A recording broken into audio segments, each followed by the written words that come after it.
had this as a thing somewhere. I think I had... Hello, just double checking again. Am I on? I think... Okay. This might have been actually my fault, which is good and bad. I could have sworn I had a note of how to do this properly. As we're 12 minutes in. It seems fine. Let me check my notes. Yeah. Happy Women's Day event if you're seeing this, and I hope you are.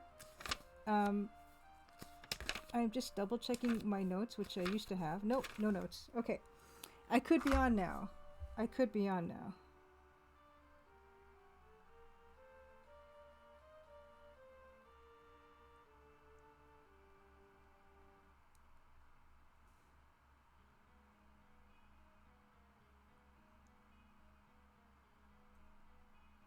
Keyframe interval needs to be 2 seconds. Okay, oh good. Okay, Arseny, thank you. Oh my goodness. Okay. Yeah, okay, so I'm now really sweaty and late, but apparently we're on. I'm so sorry for the delay. Streaming on Steam is an adventure every time. And this is an adventure game after all. And it's always a bit of a mystery. And this is a mystery game too. So sorry for the delay so much. And I did prepare a few things that are specifically for this being a Women's Day event. Now I can't see my own broadcast on my own Steam page, but I will refresh that and I'll see what happens. Okay. Oh, good. And it's the old bumpers. That's okay. No, that's great. Thank you. Okay. Thank you for helping me test. Okay, great. Fantastic. Okay, we're going to get started. I'm already a bit late. Yes. I always forget how to stream to Steam. But it looks like we're here. I'm just going to see if I can show the chat as well. Mousemas works. Thank you. Oh my goodness. Thank goodness. Yes. A note to any people who also occasionally stream to Steam for any type of Steam events. Keyframe interval has to be set to 2 seconds.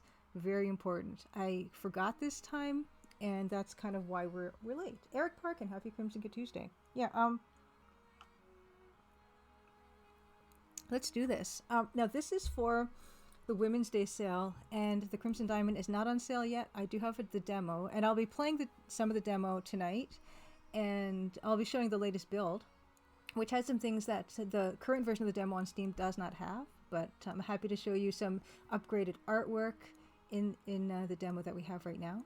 And I'm going to be talking about some of the female characters in the game and their real-life inspirations, which I've touched upon a little bit before, but I haven't really spoken about it in any detail. And particularly the character that has to do with my own personal family history and heritage. So we're going to get into that. But first, I am going to introduce myself. I am Julia Minamata. I am the solo game developer behind the Crimson Diamond, which is what we're going to be playing tonight. Everything but the music. I have a wonderfully talented musician with me who has composed live, basically live on Twitch. We usually stream on Twitch, which is I don't want to be negative, but it's much easier than streaming on Steam. But yeah, we've been streaming on Twitch, live music composition and everything. And Dan is using an actual Roland MT32, and we've been taking viewer feedback for composing the tracks and choosing instruments and tempo and all kinds of fun stuff. So that's been wonderful. And I also stream, most of the time I'm streaming art development. This happens on Crimson Tuesdays at 8 p.m. Eastern. I stream pixel art. I still have, you'll see the introductory sequence today because that's where some of the history I'll be talking about kind of kicks off. But when I stream, I don't have any spoilers for the game. If you're interested in tuning in and are afraid of spoilers, don't worry about that. All we've been doing so far, for the past 3 years pretty much of me streaming, is upgrading the introductory sequence art.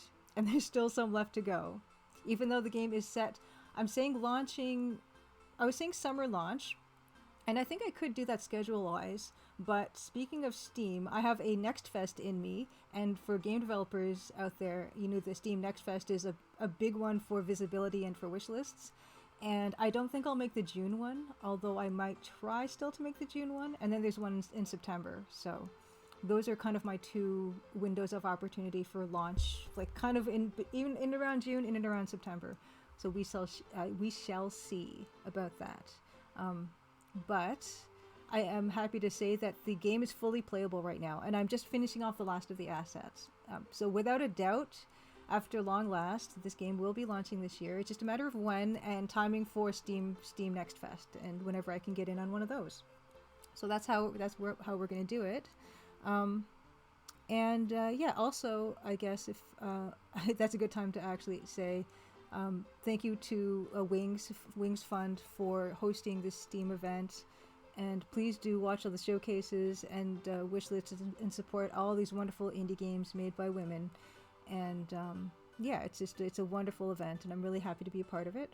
So please do that. Wish list also the Crimson Diamond here on Steam. We're going to get into it though. I'm going to start off with. I was actually going to start off with it's not much of a slideshow. It's got 3 slides, but I'm actually going to not start with that. I'm going to actually start with playing the game because it segues nicely into my 3 slides that I have here. So we're going to actually turn this music off. That was not music from the game. That was just a bunch of Canadian folk tunes that were MIDI arrangements by Barry Taylor of Canadian folk tunes. But we're going to get into the actual game. Right, here we go. And yes, this is my current build. So it's got a status bar up top, which is a staple of these kinds of adventure games.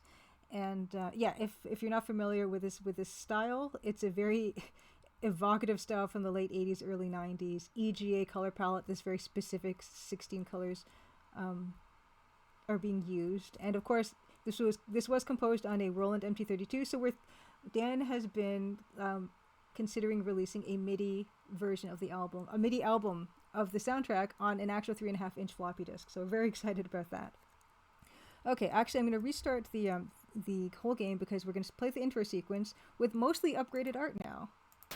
Okay, and please let me know if you find this too loud. And I know there is a bit of a delay. I think there's usually a 12 or 13 second delay on between chat and broadcast. So hopefully, I will kill about 10 seconds while I ask you guys about the volume of this, if it's too loud or too soft, and from there we will get into the game proper. But very briefly, this game is set in, well, you'll see the intro, but the game is set in 1914, which there's some definite women's issues that are relevant to this part of history that do figure into the game and in Nancy's motivation. Okay, all good, volume a touch low. Okay, I don't actually mind having the volume a touch low on the music because I tend to want there to be a difference in level. So I'll take that as okay. Okay, so why don't we start this up? Crimson, Ontario, 1914. And this is all original music by Dan, so I'm very, very pleased with this music.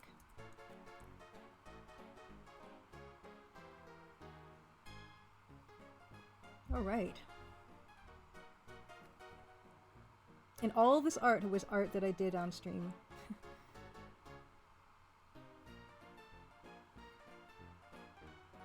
This is called Ragtime Intro, I believe.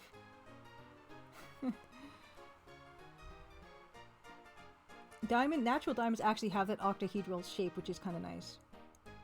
This particular screen I'm really pleased with, and I got a lot of help from my Twitch viewers. This is packed with adventure game Easter eggs. There are not a lot of adventure game Easter eggs in the entire game, but this is kind of where most of them are. Like 90% of them are here. And so if you can see on this close metal bookshelf by the professor by the door, there's a few things randomly on that shelf. There's a Chizo Mythos idol.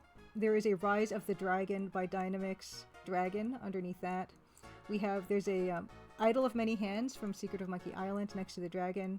Next to the idol is the Ark of the Covenant, which should not be here because this is 1914 and Raiders of the Lost Ark happens much later. But there we go. Underneath that is a kind of hieroglyphic stone, kind of almost a tribute to Laura Bow and the Dagger of Amon-Ra. But also there's an eye on that, which is like a little Wadjet eye. A little Wadjet eye Easter egg. Beside the hieroglyphics is a woven basket that is very much like the Voodoo Lady's baskets in The Secret of Monkey Island. Beside that is that globe, which actually, you know what I could do? I have this. This is a pause, and it's a helpful cursor where I can point stuff out.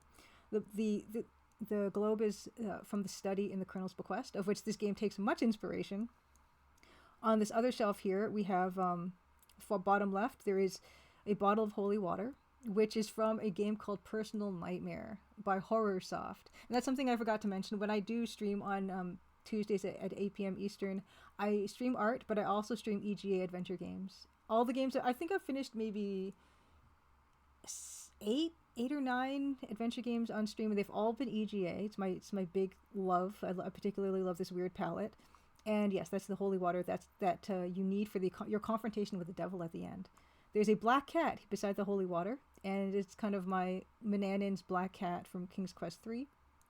Beside the cat, there is this box that is a jewelry box from Mortville Manor by Landcore Games, which is a brutally difficult game, but still very, very beautiful.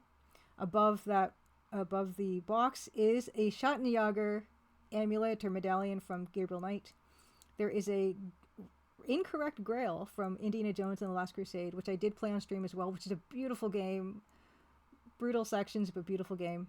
Beside that is a crystal from Merlin's laboratory or lab from Conquest of Camelot. Above is the dagger of Amon-Ra on a stand. Beside that is a crystal decanter from the Crimson Diamond, the Colonel's Bequest. Beside that is the Maltese Falcon from Quest for Glory 2. And then we have Sir Graham's Peaked Cap. So that's where all that is. But let's move on. This is it. This is what we've been waiting for. There's also, and also above that is Manny Calavera mask from Grim Fandango. There is the Meteor, a mini version of the Meteor from Maniac Mansion. Beside that is Murray's Skull from Curse of Monkey Island, and Green Tentacle, and the Holy Grail from Last Crusade again. This shield is from a game called Last Half of Darkness, and anyone who loves adventure games and loves shareware adventure games will hopefully remember Last Half of Darkness. And I did play that one on stream as well, and I was very, very pleased with it. It's super creepy. This angel in the corners is also a tribute to Personal Nightmare. Okay. Yeah, the pause is a useful function that I added a few versions ago, but of course it broke a few things, but anyway, that's a long story. Far up north, a fisherman found a massive diamond in the belly of a fish. This could be a real boon for our mineralogy exhibit. We need something better than those dilettantes over in geology. There is this museum that they're in the basement of is based on the Royal Ontario Museum, which did open in 1914-ish, I believe, 1914, 1915. And one of their main exhibit halls, one was geology and one was mineralogy. There was also zoology, and I don't remember what the other ones were, but there were 6. I want our exhibit to be the talk of the town. The Royal Ontario Museum has a wonderful mineralogy exhibit, by the way. It's too bad that we can't spare anyone to head up to the middle of nowhere on such a long shot.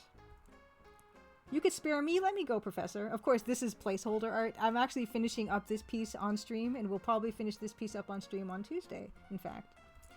It would be perfect. Everyone else is busy with the new exhibits. Well, I've just been learning the filing system. That could wait a day or two, couldn't it?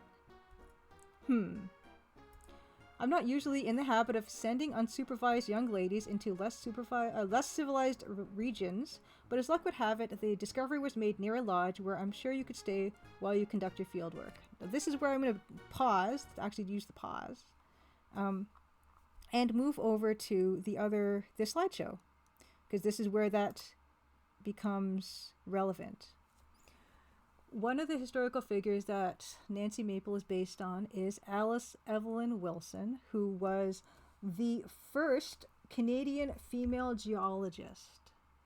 So she was born in 1881 in Cobourg, Ontario. She died in April 15th, 1964 in Ottawa, Ontario. She spent her entire life in Ontario and its environs. And that was not just for preference, and we'll get to that. But she was not only was she a geologist, she was a paleontologist. This entry I'm reading from is from the Canadian Encyclopedia.ca, and that's where also these images are from, the Canadian Encyclopedia.ca. So she's amazing and accomplished, and there's a lot of reasons for that, besides just she's not just a fortunate person, she worked really hard. She was recognized as an authority on fossils and rocks of Ottawa in the St. Lawrence Valley, which is where she went to school and where she grew up. She was the first female fellow of the Royal Society of Canada in 1938. Her father, John Wilson, was professor of classics at U of T. She had two brothers. One was a geologist and one was a mathematician. And so she came from a highly educated family.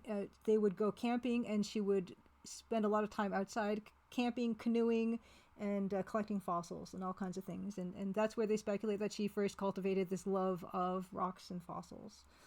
She got an honors Bachelor's of Arts in Language and History.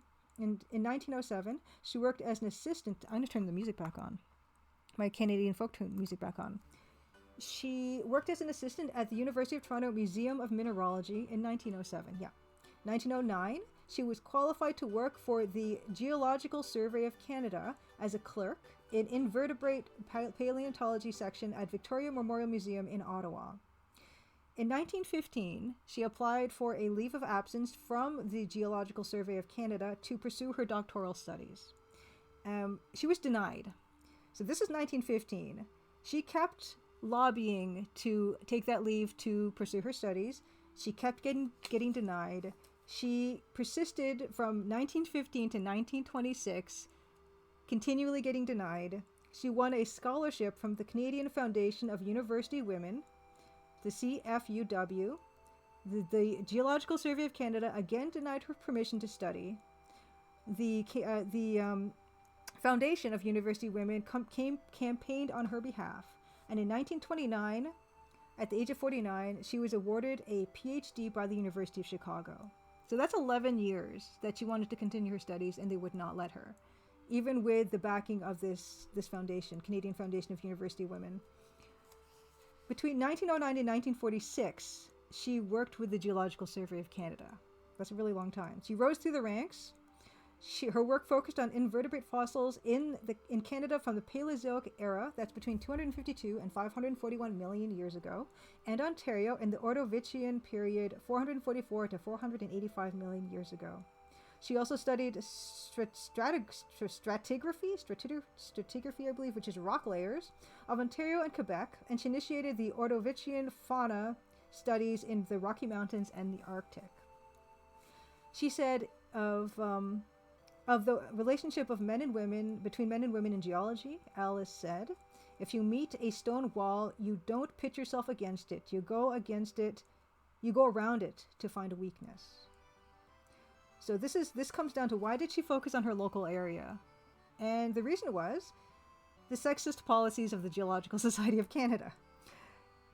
They barred her from traveling to remote locations with male colleagues. They banned all female field work until 1970. That's a shamefully recent year. So that's why she basically was limited to her immediate area. It happened that she convinced them to let her study her area. Solo trips in Ottawa and St. Lawrence Valley on foot and by bicycle. So that's how she got around. The survey refused to buy her a car, which is something they provided for the men in the field, so she bought her own. This is a very persistent woman. She took compulsory retirement at 65, but kept an office at the Geological Survey of Canada until she was 82 years old. Dr. McKiller, good to see you. Says, "Wow, so cool. Why did you choose the name Nancy Maple?" Yeah, Nancy Maple is a combination of Nancy Drew, whom she does resemble with her red-headed bob, but also Miss Marple from Agatha Christie. Alice taught paleontology at Carleton College, which later became Carleton University, from 1948 to 1958. 1947, she published a book called The Earth Beneath Our Feet, a children's book about geology. And these are some of her many distinctions. 1935, elected member of the Order of the British Empire in 1935. I don't know why I just repeated the year, I'm sorry. In 1936, she was the first Canadian female fellow of the Geological Society of America. 1938, the first female fellow of the Royal Society of Canada. In 1960, she was the first woman to receive an honorary Doctor of Laws from Carleton University. Yes, and I think that is the last of her distinctions that she got. But yeah, I just wanted to mention her. And as the intro you saw, the professor was not going to allow Nancy to go up north to do field work because it just wasn't done. They wouldn't allow that. But because of Crimson Lodge, that is in the area. The setting of the game is Crimson, Ontario, which was an old mining town that went bust. And the only thing that's really left of the town is the lodge, which is like a hotel that was there. And a recluse lives there. And they figure, okay, well, yeah, that's a perfect setup.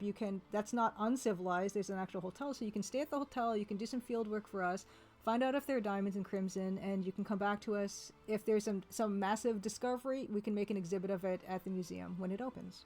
So that's the whole idea for the story. And that's why Nancy is so eager to prove herself, because this type of opportunity does not come around. I mean, we see with Alice, she had to lobby for like 11 years before she was allowed to go study. And even when she got to go study, she got no support, and she had to stay with just within her own area. So that's Alice. And speaking of so Nancy does have a lot of different inspirations. That's the protagonist of the Crimson Diamond. Of course, Nancy Drew, Alice, Evelyn Wilson, and also a more contemporary red-headed, bobbed lady involved in diamonds in Canada, Ira Thomas. And I mentioned Ira Thomas in I have a gazette, a monthly gazette called the Crimson Gazette, where I give like little rock facts and things like that. And I mentioned Ira Thomas in one of them. I found this fantastic New Yorker article about her. And she's quite something as well. She discovered the Diavik diamond mine in the Northwest Territories, which is Canada's second largest and possibly the richest diamond mine anywhere in the world. As of 2007, it was mining 8 million carats of diamonds a year. And she's the CEO and co-founder of Lucara Diamond Corporation, which is co-founded with another woman, Catherine McLeod Selter. And in 1999, she was the Mining Man of the Year in the Northern Miner magazine. She also comes from a very explorer type of family. Her father, Grenville Thomas, was a coal miner in Wales who emigrated to Canada at 23 and worked in nickel and gold mines. In 1965, her father was invited to join a team prospecting in the Arctic. And from the 1970s onward, he was prospecting for copper and rare earth minerals near Yellowknife in the Northwest Territories. And Ira would spend summers with him up there. Starting from 6 onwards, she was very acquainted with exploration. She got a geology degree in college and joined her dad to look for diamonds in Canada. I think she also went to U of T, and I thought I wrote that down. Oh yeah, she graduated from U of T with a Bachelor of Science. Yes, that's what she did. And in 1992, she was on an expedition team in Yellowknife. In 1994, she discovered a kimberlite sample with an M&M-sized diamond in it, which later became the origin of Diavik Diamond Mine. So another Canadian redhead. So what she's doing in the picture is she's looking at an actual a diamond exhibit. So you can see on the far left here, that's a kimberlite pipe. So what they would do when you're prospecting for diamonds is a lot of times this stuff, diamonds start off deep in the mantle of the earth, and then they eventually get pushed up on these very, very narrow pipes. And what you can do is you can drill deep down. You can take a sample of like a whole length of the depth at a certain depth, and you would take a look at this pipe and see if you have diamonds and something called indicator minerals. And indicator minerals are ones that are commonly found in the presence of diamonds, something like olivine, even types of garnets as well. And that's what you're going to be looking for when you're prospecting for this type of a thing. Diamonds and or minerals that occur near diamonds. And when she did take that kimberlite pipe sample back in 1994, they hit diamonds in a big way. So these are all going to be diamonds that she had mined in that area. So that's Ira Thomas. And that is the second of my 3 slides, and we're going to continue on with the demo until we hit the 3rd slide. Okay. Great. But luck is... Okay. You win, Nancy. Get on home, pack your bags, and catch the train up north. Hooray! Thanks so much, Professor.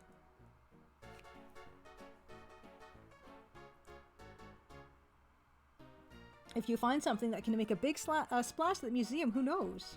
Maybe the university will finally accept you as a mineralogy student. So again, we have this resistance to women in higher education, which was historically accurate for that time. Good luck, kiddo. And right now, Nancy is a clerk at the museum, which is what Alice did at the university. I won't let you down. A few hours later, you can see, yeah, more placeholder. Here's my train. This is not placeholder, right? So I have gone in and done some of this stuff. This is Union Station in downtown Toronto. This is it, my first time out of the city. I'm going to make the most of this trip. I can't wait to see the rocks of Northern Ontario. Goodbye, big city. Hello, adventure. A few hours later.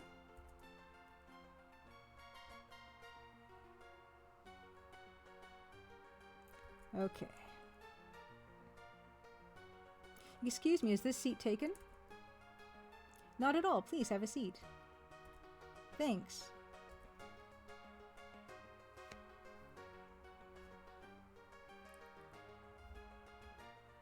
My name is Kimi Kishiro. Where are you headed? Pleased to meet you. I'm Nancy Maple. I'm bound for a town called Crimson. Oh my, you've got some hours yet. I should know because that's where I'm going. I'm a clerk from the Royal Canadian Museum. My boss sent me to check out the diamond claim up there. I haven't heard of that discovery. Then again, I don't pay much attention to the news. It's a very strange story. Up by Crimson, a fish swallowed a huge diamond. A fisherman caught it, sliced it open. There it was, this spectacular sparkling gem. Can you imagine? I jumped at the chance to investigate. This is my first time out of the city. I couldn't be more excited. Where will you be staying when we get to Crimson? A place called Crimson Lodge. Ah, I'm staying at Crimson Lodge. I'm a birder. I hear there are nesting colonies of cormorants up there. That's what I want to see. I wouldn't mind seeing the Sulaks while I'm in the area. I'd love to see the big ships up close. The Sulaks is one of the greatest civil engineer achievements of the late 1800s. It connected the Great Lakes waterway system. Wonderful, we can be traveling companions. I'd very much like that. You and Kimi chat amiably for a while. As the day wears on, the rhythm of the train moving over the tracks, the monotony of the scenery lulls you into deep sleep. So this is where we're going to talk about Kimi and where Kimi comes from. So bringing up my my slideshow again. Okay, so here's some real Canadian history. I visited a while back the National Museum of Immigration in Halifax, and I got to ask about some of my my relatives, especially my grandmother. And what we have here, and of course I've blacked out a lot of this information because I'm not about to be doxxed from like 100-year-old documents. But what we have on the far left is a marriage certificate. And most of this is blacked out, but there's a few things you should be able to see, or hopefully you can see. Starting from the top, first of all, this is a Vancouver, British Columbia document. We can see here 33 years old. That is the name, that's the groom. So this is my my grandmother's parents' marriage certificate in Vancouver. So they got married in Vancouver. This is my one set of great grandparents. So this is at 33 years old, bachelor, store clerk. Vancouver, BC is where he lived. My great grandfather. He was born in Japan. He was a farmer, and my great grandmother's name is Kimi. So hopefully you can see that she was 18 years old, considered a spinster, which was just, I guess, that's what they used to call single ladies back in the day. But of course, there's a connotation of spinsters being old, but she was clearly not old. She was 18, and she was living at home. So Kimi is the name of my great grandmother, and that is the why I called Kimi Kishiro in my game. She was also living in Vancouver. Her place of birth was Japan. She lived in Vancouver. They were married in a church in 1916 in Vancouver. And what we have in the middle is another certificate of marriage, also in Vancouver. So this one was 1916. This one is dated 1935. This is the marriage certificate between my grandmother and grandfather. You can see there's at the top, the bridegroom is Minamata. Also, he's a farmer here, bachelor, 27 years old, British Columbia. Japan. So this yes and this yes are kind of fun. So one of them, it says can they read and write, and they both say yes in there, which is very nice, very impressive. The bride was my grandmother, and it says here she was spinster again, 18 years old. So we have from 1916 to 1935. So yeah, that's about a year after my great grandparents got married. They had my grandmother. So she was born in Canada in about 1917, which is kind of amazing to think about. And also, yeah, lived in Vancouver. You can see her mother's name. I guess that's the mother's name is Kimmy. Can she read and write? Yes, she can. Which is also, yeah, for an 18-year-old. Well, she's not even an immigrant. Like, she was born in Canada in 1917. So yeah, she can read and write. Vancouver, BC, and all that stuff. So that is that. And what we have here on the far right is dated 1944. So this lady here with the baby is my grandmother. This is so she was, I guess, how old was she? We can do the math here. So 1917 to 1944. Yeah, I got to carry some numbers. 1944 minus 17 is 3. Carry the 7. She was 27 years old in this picture. And the baby that she's holding is my dad. And this, I don't know if you can tell from the background here, is an internment camp in British Columbia in 1944. That's where my dad was born, in an internment camp. But I wanted to have a Japanese Canadian character in my game because, sure, yeah, that's something that is in my family history, but it's also a reality that people can sometimes not really know about, or can not really consider that this was the case. This was not this was not super common, but it also was not crazy unusual. My grandmother was Canadian, born here in 1917. That's quite a long history. Eric says Kimi Kishiro is my favorite character. I'm glad you like her. Like she I think a lot about, like, she's kind of a mixture of a bunch of people. Like, she's also a mixture of my mom as well as my father's side. But yeah, and she's definitely something where I want to point out to people, even if it's a historic piece of fiction, there is diversity there, and it's not made up. It did exist. And yeah, just a tribute and hats off to my grandmother, who had a very hard life. She was widowed at 26 or 27. She was widowed around this age, actually. My grandfather was helping make the highway, and the working conditions were not that great.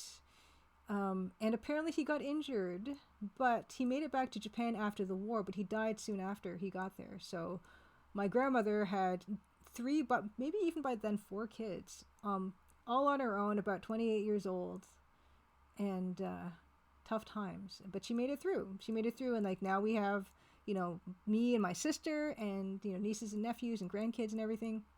So this is what I wanted to show. This is not something I really have shown too much on stream or talked about, but it is the Wings Women's Day Steam event. I wanted to talk about some exceptional women that I wouldn't be here, like literally wouldn't be here without, as well as women that were inspirations for the characters in the game.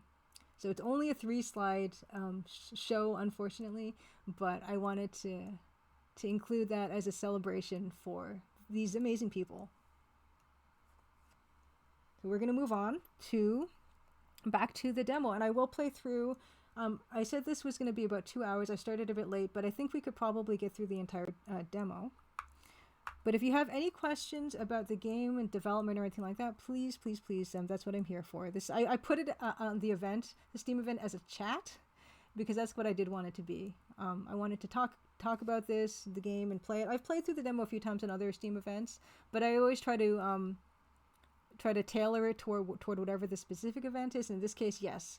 So let's just go back on these. So please, my grandmother, and also great grandmother named Kimmy. Ira Thomas, who was a trailblazer, the mining man of the year in 1999, discovered the Diavik diamond mine. And of course, Alice Evelyn Wilson, the first Canadian geologist, who didn't get there by, giving up, not by a long shot. And something else I suppose I did want to mention is, it's easier now, but it's important to remember that sometimes people are going to not, in society even, will not be that supportive. And there's still a lot of barriers and obstacles that people might not even really understand or really notice. But if people tell you about those things, then be mindful that if that's not your lived experience, then there are lived experiences that have experienced, all kinds of things and all kinds of difficulties. So just, I guess, this is just an ask for empathy, even if there's no understanding particularly. You just never know what people are going through.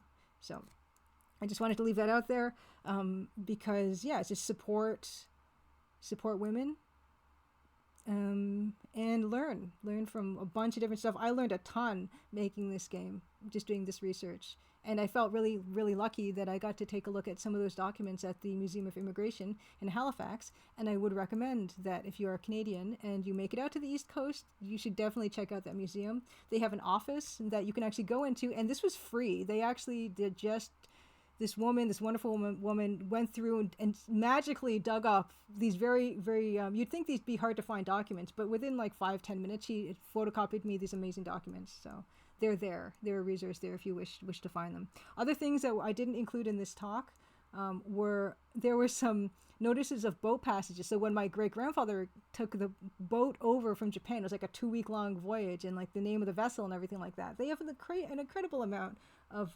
documentation that they've managed to catalog. So definitely experience that if you can. Let's move back to the game. Okay.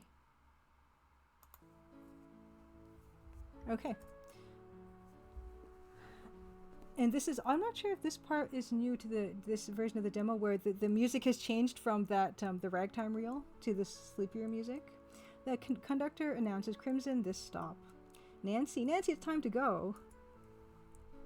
Thanks. Oh no, where's my luggage? That's a musical sting that also got added. It's not here. There's no luggage left at all. My field kit's in there. What am I going to do? The train will be leaving soon. Nancy, we have to leave now. I'm sorry, but I'm not a professional voice actor, clearly. Okay. Oh, I had no idea anyone else was still on the train. Hello there. Hello? I didn't notice you in the train. Isn't that funny? Not really. I was in the first class car. I'm here to see the nesting cormorants. Is that why you're here? Cormorant, is that a type of rodent? Excuse me, folks, but I was sent to pick up just one person from the station tonight, Mr. Albert Respa, a European fellow, expert mineralogist on assignment hired by the federal government on loan from Antwerp. Now, Antwerp, yes, is a historic and still to this day hub of diamond trading and gem cutting and all sorts of things. I wasn't told he'd be bringing any secretaries, wives, girlfriends. Yes, casual sexism. It happened. It doesn't mean that Jack is a bad person. This is just how things were back in those times. I'm sorry for the confusion, sir. Jack. I'm sorry for the confusion, Jack, but we don't know this man at all. My name is Nancy Maple, and my friend here is Kimi Kishiro. I was sent from the Royal Canadian Museum to investigate the diamond claim up by Crimson Lodge. Oops. We're both here to stay at the lodge and go about our business. Do you know which way it is from here? I surely know where it is because that's where I drove out from. But I'm sorry to tell you, ladies, the lodge has been closed to the public for months. Didn't you hear? My boss, Mr. Richards, he's getting on. He's done with the lodging business. All he wants is peace and quiet, but then this whole diamond fiasco starts up, people all up in arms. He's not pleased at all, I can tell you. This gentleman is here on the government's orders, and Mr. Richards can't do much about that. But you two. Well, that's unfortunate, but you only have yourselves to blame for being uninformed. Let's be off, Jack. Good evening, ladies. The thing is, ain't no one's coming by here at this time of night. And the nearest accommodation is the lodge, which is a few hours away by automobile, even still. Look here, I'll drive you ladies up to the lodge for the night. Tomorrow morning I'll bring you back here so you can catch the train. As it is, Mr. Richards is going to be peeved about hosting unexpected guests. I mean, even more than he already is. His sister's come up from the city to stake her claim. And she brought a lawyer to boot. Come along now. Yes, there are 4 female characters in this game, and when we encounter them, I will give you some brief background, non-spoilery brief background about the rest of them. Sure, I'll get those for you.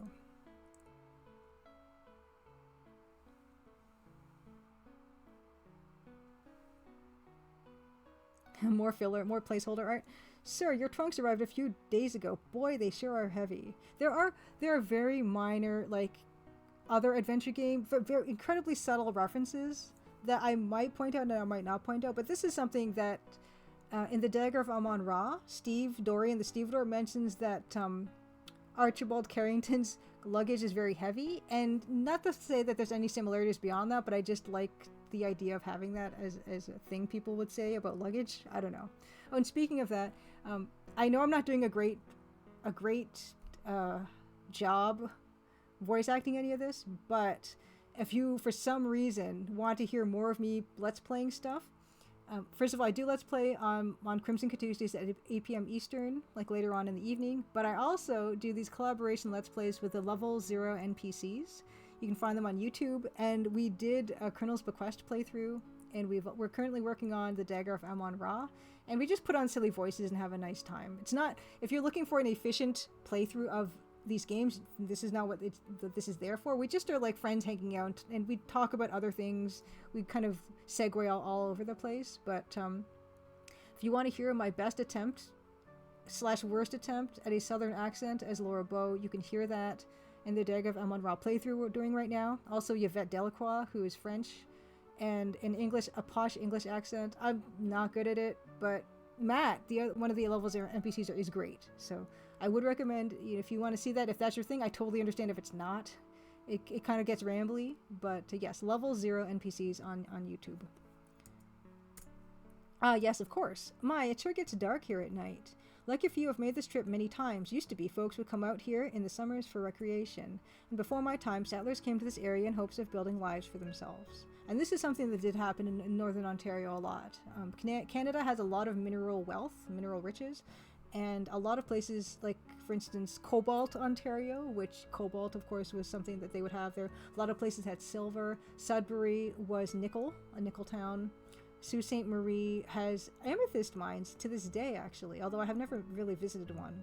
But yeah, we have a bunch of different minerals and things here. Not to mention, of course, tons of timber, which also is a significant resource. So back in the late 1800s, early 1900s, there were these incentives that the government would have for settlers to go out on this land. And the idea was if you worked on that land and lived on the land, I think for 3 or 4 years, that land was yours. You didn't even have to pay for it. But the life was very difficult, of course, and most of the people did end up leaving. But once the mines were used up, there wasn't much reason for him to stay. The soil ain't that good. Have you seen any cormorants? I'm hoping to see some. Thank you. I'm glad you like the car, Eric Parkin. Yeah, this is an REO touring wagon. And so it's a historically accurate car, and I use it even more than this in the game, because I wasn't about to draw it again. Yeah, they nest up on the cliffside. Stay away, though. They don't like being disturbed, particularly during nesting season, which happens to be right now. So if you're so wild about birds, I'd let them alone. You do more than harm than good. And the bird thing is, my mom loves bird watching. My dad loved bird watching. I love doing the bird watching as well.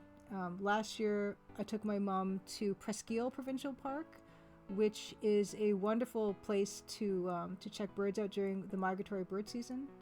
Highly recommend that. Lots of warblers. Besides, tomorrow morning I'll be taking you right back to the train station. You won't have any time to go looking for him. Have any other diamonds been found around the lodge? First of all, no way to know that if that rock even came from around here. I've lived in this area for years, ain't never seen any diamonds, so I know for a fact that it didn't come from these parts. Now, I'm speaking of Ira Thompson. We do know that Northern Ontario does have diamonds, and quite a lot of diamonds, but at this time of Canadian history, completely unheard of, I'm pretty sure.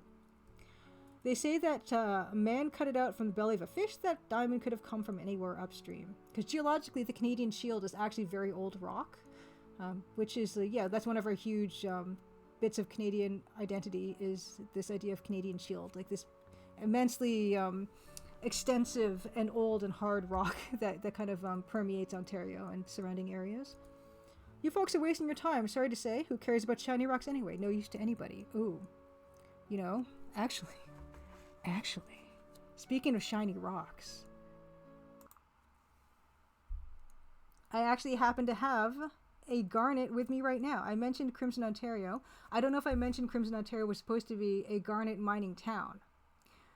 But we do have garnets in Ontario, and this is an Ontario garnet. This is from River Valley, Ontario. Look at the size. This is, so, I mean, you can kind of tell. This is an actual garnet crystal. You can see it's got these faces on it, these diamond-shaped faces with growth pattern lines. Yeah, you can see that. You can see there. It's got 12 sides, I believe. And I bought this at the Bancroft Jamboree that they've been having for more than 50 years. I went when my parents took me and my sister when we were kids, and I got to go back last summer for the first time ever since I was young. And yes, Canada has an incredible amount of mineral wealth, especially in kind of not even that north even. Like Bancroft is maybe an hour and a half north, or maybe more. Anyway, it's not that far from where I am in Toronto. And they have tons of vendors coming from all over Canada. And this vendor was selling these gigantic garnet crystals. This one I think I got it for $30 or something. I mean, the best deals you're going to find is when you go to events like that. Like when you don't have to buy them from, they have these things on Etsy as well. But of course you'd be, shipping and the price would be inflated and stuff, because I bought this directly from the guy who went to these sites and obtained these minerals. And while I was there, I actually went, we also have fluorite, which is a beautiful purple crystal. And I also, I went on a tour where an expert, like an actual geologist, took us to a site, and we got to actually get our own fluorite, which is amazing. But anyway, I did want to show that. Yes, Crimson, Ontario is a garnet mining town. It's geologically accurate because this is from Ontario as well. So, sorry, just wanted to show some of that fun stuff. So when Jack says who cares about shiny rocks, no use to anybody. I care about shiny rocks. I love them. And I always have. No, thank you. I'm glad you like that, Eric. We shall see about that. Your travel-weary companions resist your attempts at chit-chat. It seems that Kimmy and Albert have fallen asleep, although in the almost complete darkness it's hard to tell. It's impossible for Jack to hear you from the back seat above the cacophony of the engine, the automobile rattling over the rough country road. You decide it would be best not to distract him anyway. Here we are. Wow, it's spectacular. This is a very dark version of night that I don't really use during gameplay, but yeah, it gets very dark when there's not a lot of light happening up north. You know what? I almost don't mind having more bodies in the lodge. Feels not so empty. Feels like old times. Make yourself at home while you're here. Thanks, Jack.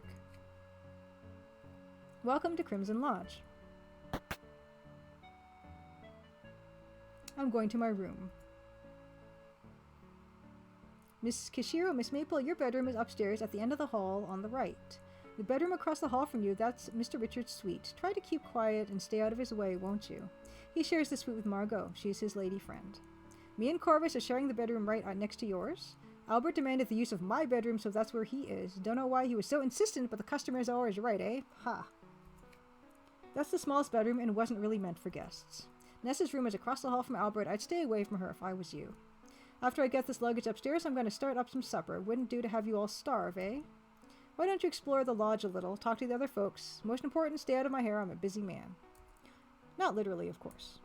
Oh, and if you want a shower tonight, use the upstairs bathroom near the stairs. It's very pink, you can't miss it. Wonder if Nat's still here. How many places do I gotta set at the table tonight? You and Kimmy head upstairs to your bedroom. You don't have any luggage to unpack, but you hang your hat and coat on the footboard of your bed and consider yourself settled in. There we go. The demo is all of Chapter 1. There are 7 chapters in the game, total. Okay. To move Nancy, you click the feet icon on your target destination. Or you can use the arrow keys to move. I should talk to everyone talk to everyone and get to know them a little before dinner. Your notebook will tell you what you need to do to progress through the game. You type notebook or N when you need to refer to it. When you have lots of notes, click the arrow buttons or press the arrow keys to scroll through them. Essential objectives that must be completed to progress the game will be marked with asterisks. Seeing as I've lost my luggage, I don't have much to amuse myself with before dinner. Perhaps if I take a look around, time will pass a bit faster.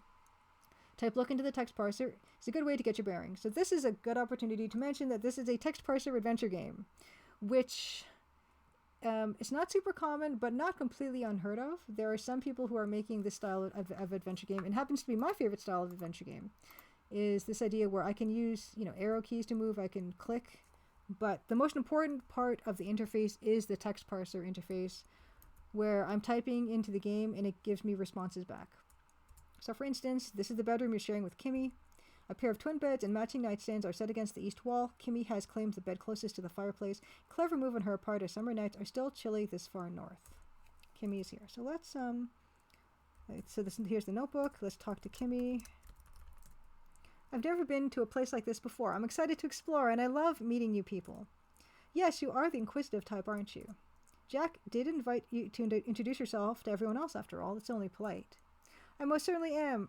Would you like to join me? No thanks, Nancy. I'm exhausted. That bumpy ride from the train station has left me a bit frazzled. I'm looking forward to some peace and quiet before dinner. And here's another very, very small, not even an Easter egg, but just kind of an allusion to the Colonel's bequest, because in the start of the Colonel's bequest, Lillian, your friend, mentions that she's frazzled and she's going to go to the bathroom to freshen up. Just like a minor thing that amuses mostly just me, nobody else. Also, of course, the start of the Dagger of Amon-Ra starts with a train scene where you go to this train and you go on a train trip to New York and you lose your luggage. But yeah, I think that's a common trope anyway, but it just, I was thinking about that. Oh, I can take a hint. I'll leave you be. I'm sorry you won't be able to stay at the lodge and see those nesting cormorants. Note has been added to your notebook. Who knows what tomorrow will bring? I like to live day by day. And I actually think, okay, the notebook will track main objective progress. You can ask characters about different topics. Try ask Kimmy about birds or just ask about birds. Okay, I'm actually gonna, you can see that yes, the notebook has updated itself to indicate that you have talked to her. I'm gonna turn the sound effects just a little bit down. That's a little bit startling. We can ask Kimmy about birds. Asking people about things is one of the standard interactions you'll have with characters to learn about things. I've heard there are nesting cormorants in this region nowadays. They're rare. Fishermen kill them because they think the birds eat up all the fish, but it's not true, poor things. We can ask Kimmy about parents. I was born in Vancouver, British Columbia. My parents immigrated from Japan. They have a farm in Vancouver where they grow flowers in a little flower shop. Now this is another reference to my own family, where my grandparents, they did live in Vancouver. I was told, so you may have noticed, on the marriage certificate, they were listed as farmers, and apparently they did grow flowers, and apparently they did have a flower shop. So this is all just part of my own background coming through here. I'm so proud of their hard work. And this is something else to consider, is that this is 1914. And yeah, this idea that Kimmy is afforded the luxury of getting to travel is nice, and is kind of a privileged thing for her to be able to do, because her parents emigrated and were able to build this life for her, which is really quite nice to think about. Of course, that all gets taken away during World War II, but that's not addressed in this game, of course. But I don't know. Can we ask about father? I don't even know. Okay, no, it's the same thing. Okay. Can I ask about, I don't even know if I can ask about British Columbia. Vancouver? Can I ask about Vancouver? Probably not. I'm going to show myself up here. Nope, can't use Vancouver in this game. Sometimes I forget what you can ask about. But let's see what we can do here. Let's open the door.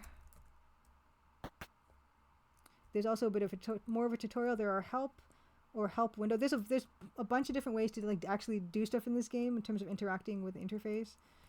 So one of the things you can do are there's keyboard shortcuts. So there is a lot of typing in this game, but you can minimize the amount of typing.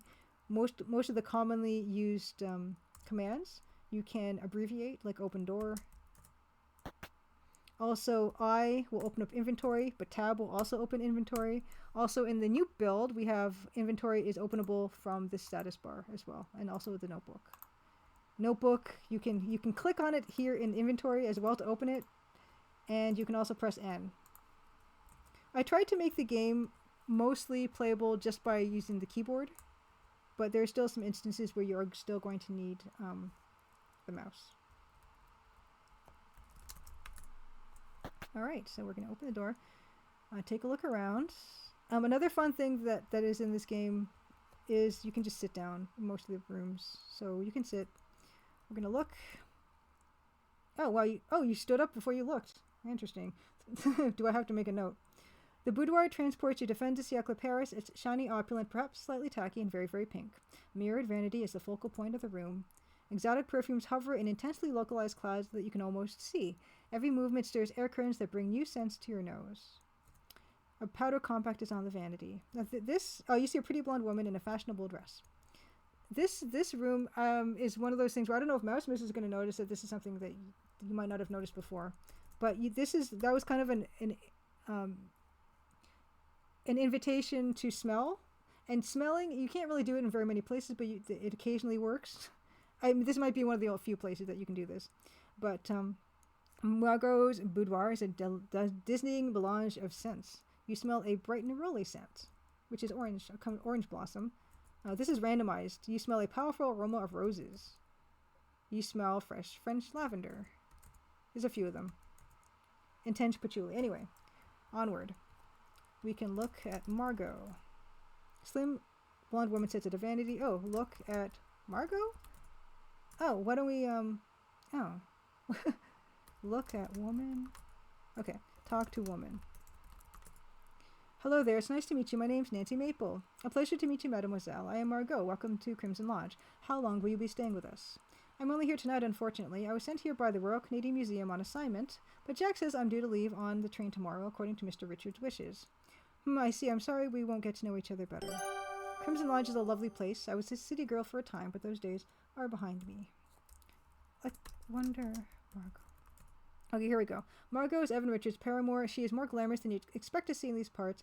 Margot is shining flaxen hair, fair skin, and full lips. She's fashionably attired in pink damask and ivory lace dress. She seems sweet, but you've met charmers like her before. And I would like to talk to you more about Margot, but her origin is kind of part of the story. I suppose she's primping for dinner. So we can ask Margot about city. Okay, so Monsieur Richards tells me that Crimson was once a booming mining town. I would have loved to see it in its glory days. And if this diamond news is true, perhaps it will boom once again. Ask about parents? Life was hard growing up. We are not so close. Okay, well, let's see. Ask about Evan. Mon cher, we met in Crimson a couple of years ago. I was terribly lost, and it was so late in the evening. No more trains were running that night, so he invited me to stay at the lodge, and I have not left since then. All right, so that's another. Yeah, Margot, she's French Canadian, but I'm not going to do the accent. But I do write with her with that particular kind of cadence in mind. But yeah, she, I suppose, was my thought of that kind of Yvette Delacroix or Fifi from Colonel's Bequest type of idea. But no, she's her own character too. And I would say just about all the women in this game they tend to have a lot more independence than you might expect for this time period. Like, yeah, Kimmy gets to like basically travel and do whatever she wants, which is kind of nice. Nancy is in her early 20s, and she's gone to take this big trip up north. And Margot also is kind of living her own life. And yeah, and unfortunately, things could be very restrictive for women back in this time. Okay, yes, escape from main menu, all that stuff. That's kind of what I've been showing you anyway. There's a main menu with a ton of options. You notice that there's a graphical inventory, which is kind of nice, but there's also a text-based inventory, which for traditionalists looks like this. Although I did enhance it slightly, where you can look at what's in your inventory. If you press L or E for examine, if it's being currently selected. An issue of the Toronto Eye from a few weeks ago. The Toronto Eye was an alt news weekly paper, not from back in the day, but from the basically like the 90s, I think. We did look this up the other stream, and I can't remember the exact dates were, but I remember when it had its own newsstand. And this is our loop, our lucky loop, and I do have one. Oh yeah, here it is. My lucky loop, and I actually I actually made this picture of this brass loop before I bought this one, and then I realized I have to buy a brass one as well to match it, and then I bought myself a green cord also to match it, which is kind of backwards. Okay. But I do like the graphical inventory, so I'm going to stick with that. Also, if you are a Sierra game lover, and you prefer the Sierra tap arrow keys to move, that is also an option here, but the default is not that. Because people are not used to that. And when I first showed this game in 2018, I had this as the default, but everyone was like holding this key down and doing this. And I realized, oh yeah, that's like an unusual movement scheme, but I had just remembered it since I was a kid, and that was natural to me. not natural for most. So this game defaults to pressing and holding the arrow key to move nowadays. And I've just been using it like that now. What else do we have? Okay, visual cue for notes. This is something, that a tester had suggested. I realized that when you do stuff in a Sierra adventure game, you do something that is a good thing to do that would give you points, like talking to this man. Hello, Mr. Respa. How are you settling in? Please, miss, I am busy at the moment and can't chat. There would be a sound, but there would not be a visual cue to indicate that you've done something. And I added this visual for, people who either don't, are listening to something else, because I know that happens a lot, or have hearing difficulties, or just don't want to, they don't have the music on, or, have difficulty with hearing it. So I wanted to have there be a visual to indicate, oh yeah, that's a point that you just got, or you did a good thing. But that is you can toggle that off if it bothers you. It does have a timer where after about a few seconds it goes away on its own. Or you can clear it by pressing the enter key. Either one works. But Well, looking at the notebook, you can see it does track your progress for the thing that would progress the game. And that is definitely something I wanted to make sure players were not afraid of exploration, which I think kind of happened in the Colonel's Bequest, because you could kind of stumble on scenes and the time would pass and the game would progress. And it almost became like a Groundhog Day type of thing where you had to know where everything was and then avoid those places if you wanted to explore properly. And I didn't want that to be the case in this game. So it is very explicit what you need to do to progress. And as much as I like the whole asking people about things, I don't play a guessing game with the player in terms of if you need to ask somebody about something to progress the game, I will just tell you that you need to ask so-and-so about that to progress the game. I didn't want the parser to be any more cumbersome than it already is. And yes, there is a pause, or you can press P to pause, or the slash, which sometimes doesn't work and sometimes it does, but works for the most part. All right. This is another staple of the game. I hear voices near this doorway. I wonder what they're talking about. There's a few ways you can go about this, but yeah, you can eavesdrop at the door. This is something else you could do in Dagger of Amon-Ra and something you could do in Colonel's Bequest. And I love this in games, and I wanted to make sure that there are a number of different ways you could do this. Oh no, eavesdrop. I even misspelled it. Okay. We've only just arrived, but I can't wait to leave. I've always hated this place. We'll get this whole affair straightened out and be gone in no time. Of course, locating the will would expedite our departure. I told you I don't even know if there is a will here. That does complicate things, yes. Well, you do your job and I'll do mine. So there is an autosave, another quality of life thing. I have really tried hard to make this game easier to play than a lot of the stuff that came out during those times. And as I've been Let's Playing older adventure games, just seeing how difficult they really were. But of course, they were made like 30 years ago, so I get it. Like we're all still learning, and back then there weren't as many lessons to learn. So I have the benefit of many years of game design now. We can see also the notebook has updated itself to give a brief synopsis of what you've just heard, so you won't forget. But here we are. When we have a seat, let's sit beside Nessa, whom this is. Make her a little comfy. The painting in the back is a Group of Seven painting by A.Y. Jackson. Great legendary Canadian painters. Let's talk to woman. Good evening. My name's Nancy Maple. It's nice to meet you. I'm Nessa Crab, Evan's older sister. What on earth are you doing here? Are you another one of Evan's gold-digging girlfriends? Not at all, but I am a diamond-digging mineralogist. At least I hope to be. The government has sent a professional to handle that. Stay out of his way. How are you, Nessa? I'll be happy when I get back to civilization, reaping the benefits of this incredible windfall. Let's look at her. Look at Nessa. I'm glad you like the eavesdropping picture, Eric. Nessa Crab is Evan Richards' older sister. She's a stern, matronly woman with a look of perpetual displeasure etched into her face. Back in the city, you've seen plenty of women just like her, well-to-do and disapproving. I wanted to make her look like kind of from the 1880s, like the late 1800s and not the early 1900s. Margot looks much more fashionable, and so she looks like, yeah, this is an older style of dress, really. And I wonder if we can ask her about her parents too. Nessa is sitting stiffly on the couch and eating Jordan almonds from a crystal bowl. Ask Nessa about parents. Our parents, Evans and mine, settled here when garnets were discovered in the area. Once the garnet was all mined out, most of the settlers left. Smart ones did, at least. Our parents, they were just as shiftless as Evan. Nessa's story, she's the older sister. The family emigrated from England. So Nessa remembers. So when about Nessa was like 5 or 6, they emigrated from England. So their life was much different and considerably more comfortable than it was when they emigrated to Crimson. And so she's kind of always had a chip on her shoulder about that. And her brother was born in Crimson, so didn't have anything to compare it to and never left. And Nessa left at the earliest opportunity. She moved to Toronto. And yeah, that's another thing where, yeah, basically all these women are probably anachronistically independent for this time period.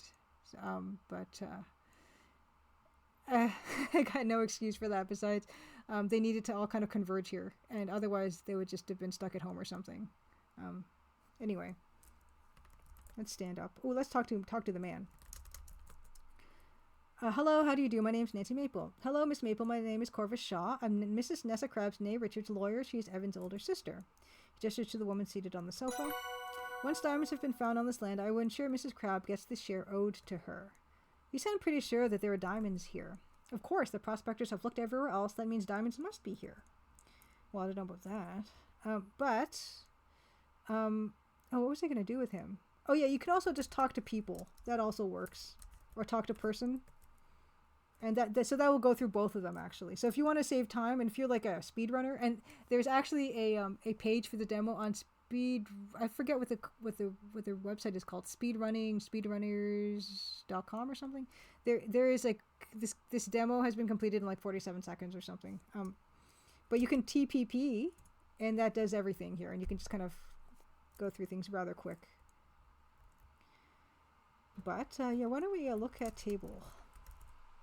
The low, unadorned oval coffee table stands on 4 cabriole legs. There's a fine crystal vase and a matching crystal bowl on the table. Look at crystal bowl. A lovely fancy cut crystal bowl full of Jordan almonds. Let's take almonds. Never knowing when a confection that might double as small caliber ammunition might come in handy, you take a handful. You can try giving these to everybody, just for your own amusement. Give almonds to Nessa. Would you like a Jordan almond? Why would I want one that's had your grubby hands all over it? Give almond to Corvus. And if you forget his name, you can just say person, which will, I think, do both of them. No, thank you. I have more than enough. Okay, anyway. Maybe it doesn't. But yes, there are lots of rooms in this place. When I first started making this game, it didn't start as a game. It just started as me making rooms in a house. Oh yes, also there's this nice mirror thing. I'm developing this game in Adventure Game Studio, and I've been learning/teaching it on my own with the benefit of tutorials and very helpful fellow adventure game developers. And this was something I could not have done had it not been for a block of code Francisco Gonzalez gave me and helped me implement. You can flush the toilet. For what it's worth, you can wash your hands. Oh, Eric, thank you so much for dropping by. Have a wonderful night. And something else I want to mention is because this game did not start as a game and just started as kind of a pixel art dollhouse, there are things you can do in this game that are not necessary to win the game or play the game. Like sitting down in just about every room doesn't matter. I'm going to spoil that right now.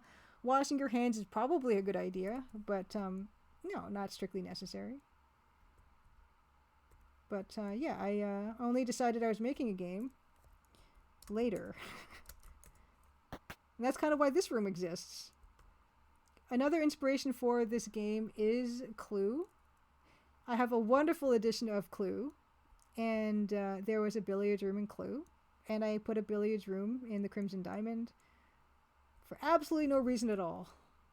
Besides, this was just fun for me. And there is now a reason for the billiards room in the game, but I had to make a reason. And there's also the room we're going to next is another example of a clue room brought to life, and it's the conservatory. But let's listen in. Let's listen. So, what are we going to do about this? The classic, you come in this conversation when you don't know what they're talking about. What are we going to do about it? We aren't going to do anything. I'm going to stay out of everyone's way and wait for all this to blow over. What if they find... Shh, listen, if you want to talk, we'll do it privately later. Meet me in the study after dinner. Okay. So then we can check our notes here. And yeah, I'm using the arrow keys to scroll through this, or you can use these arrow keys. Evan and Nathan meeting in the study after dinner. Okay. Well, let's check the study out, in fact. Oh, yeah, this is a whole other thing, too, where... I know there's a whole thing about doors in games and how it's ridiculous, and they are ridiculous, because just the number of animation and programming and, like, saving the state of this game, there's been a number of bugs with the doors in this game. But I would like to say that, yeah, you walk down the hall and you can see which doors are open in the hall. See, the doors over there on the left are open. There they are. And here, and this is just, again, all silliness that I built without knowing what I was really going for. But I'm glad it's there. Here is the study, another staple of clue boards and mystery stories all over the place. Also, you can sit here. And also you can spin in this chair. These wheelie chairs, I think one of the presidents invented this. I forget which one. Was it Jefferson invented the wheelie chair? One of those Constitution guys. Or no. Declaration of Independence? One of those guys invented the wheelie chair. I forget which one. So it was invented in the 1800s or something.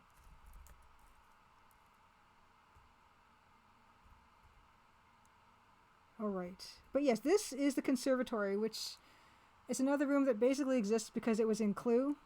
And you can't tell because it's nighttime right now, but it's got the green and yellow tiled floor that the conservatory on my Clue board has. And that's why this is why this room exists. Why don't we just talk to people? Hello, my name's Nancy Maple, and I'm a mineralogist on assignment from the Royal Canadian Museum. I'm Evan Richards. Look, you and your friend can stay the night, but tomorrow morning, Jack will put you on a train back to the city. But my boss sent me up here on behalf of the Royal Canadian Museum. I know this is very repetitive, but early on I wanted to kind of really make sure that the player knew who they were and what they were doing. And I feel like repeating it 8 times is probably a pretty good way of doing that. I've got too much on my plate as it is, what with my sister and that lawyer of hers, and one mineralogist is already one too many. Please, Mr. Richards, allow me to stay for just a little while, and Kimmy too. Me, Margot, and Jack is all I want in this here lodge. You seem like a nice girl, but all this brouhaha is making my head ache. I'm sorry to disappoint you. Hello, my name is Nancy Maple. How do you do?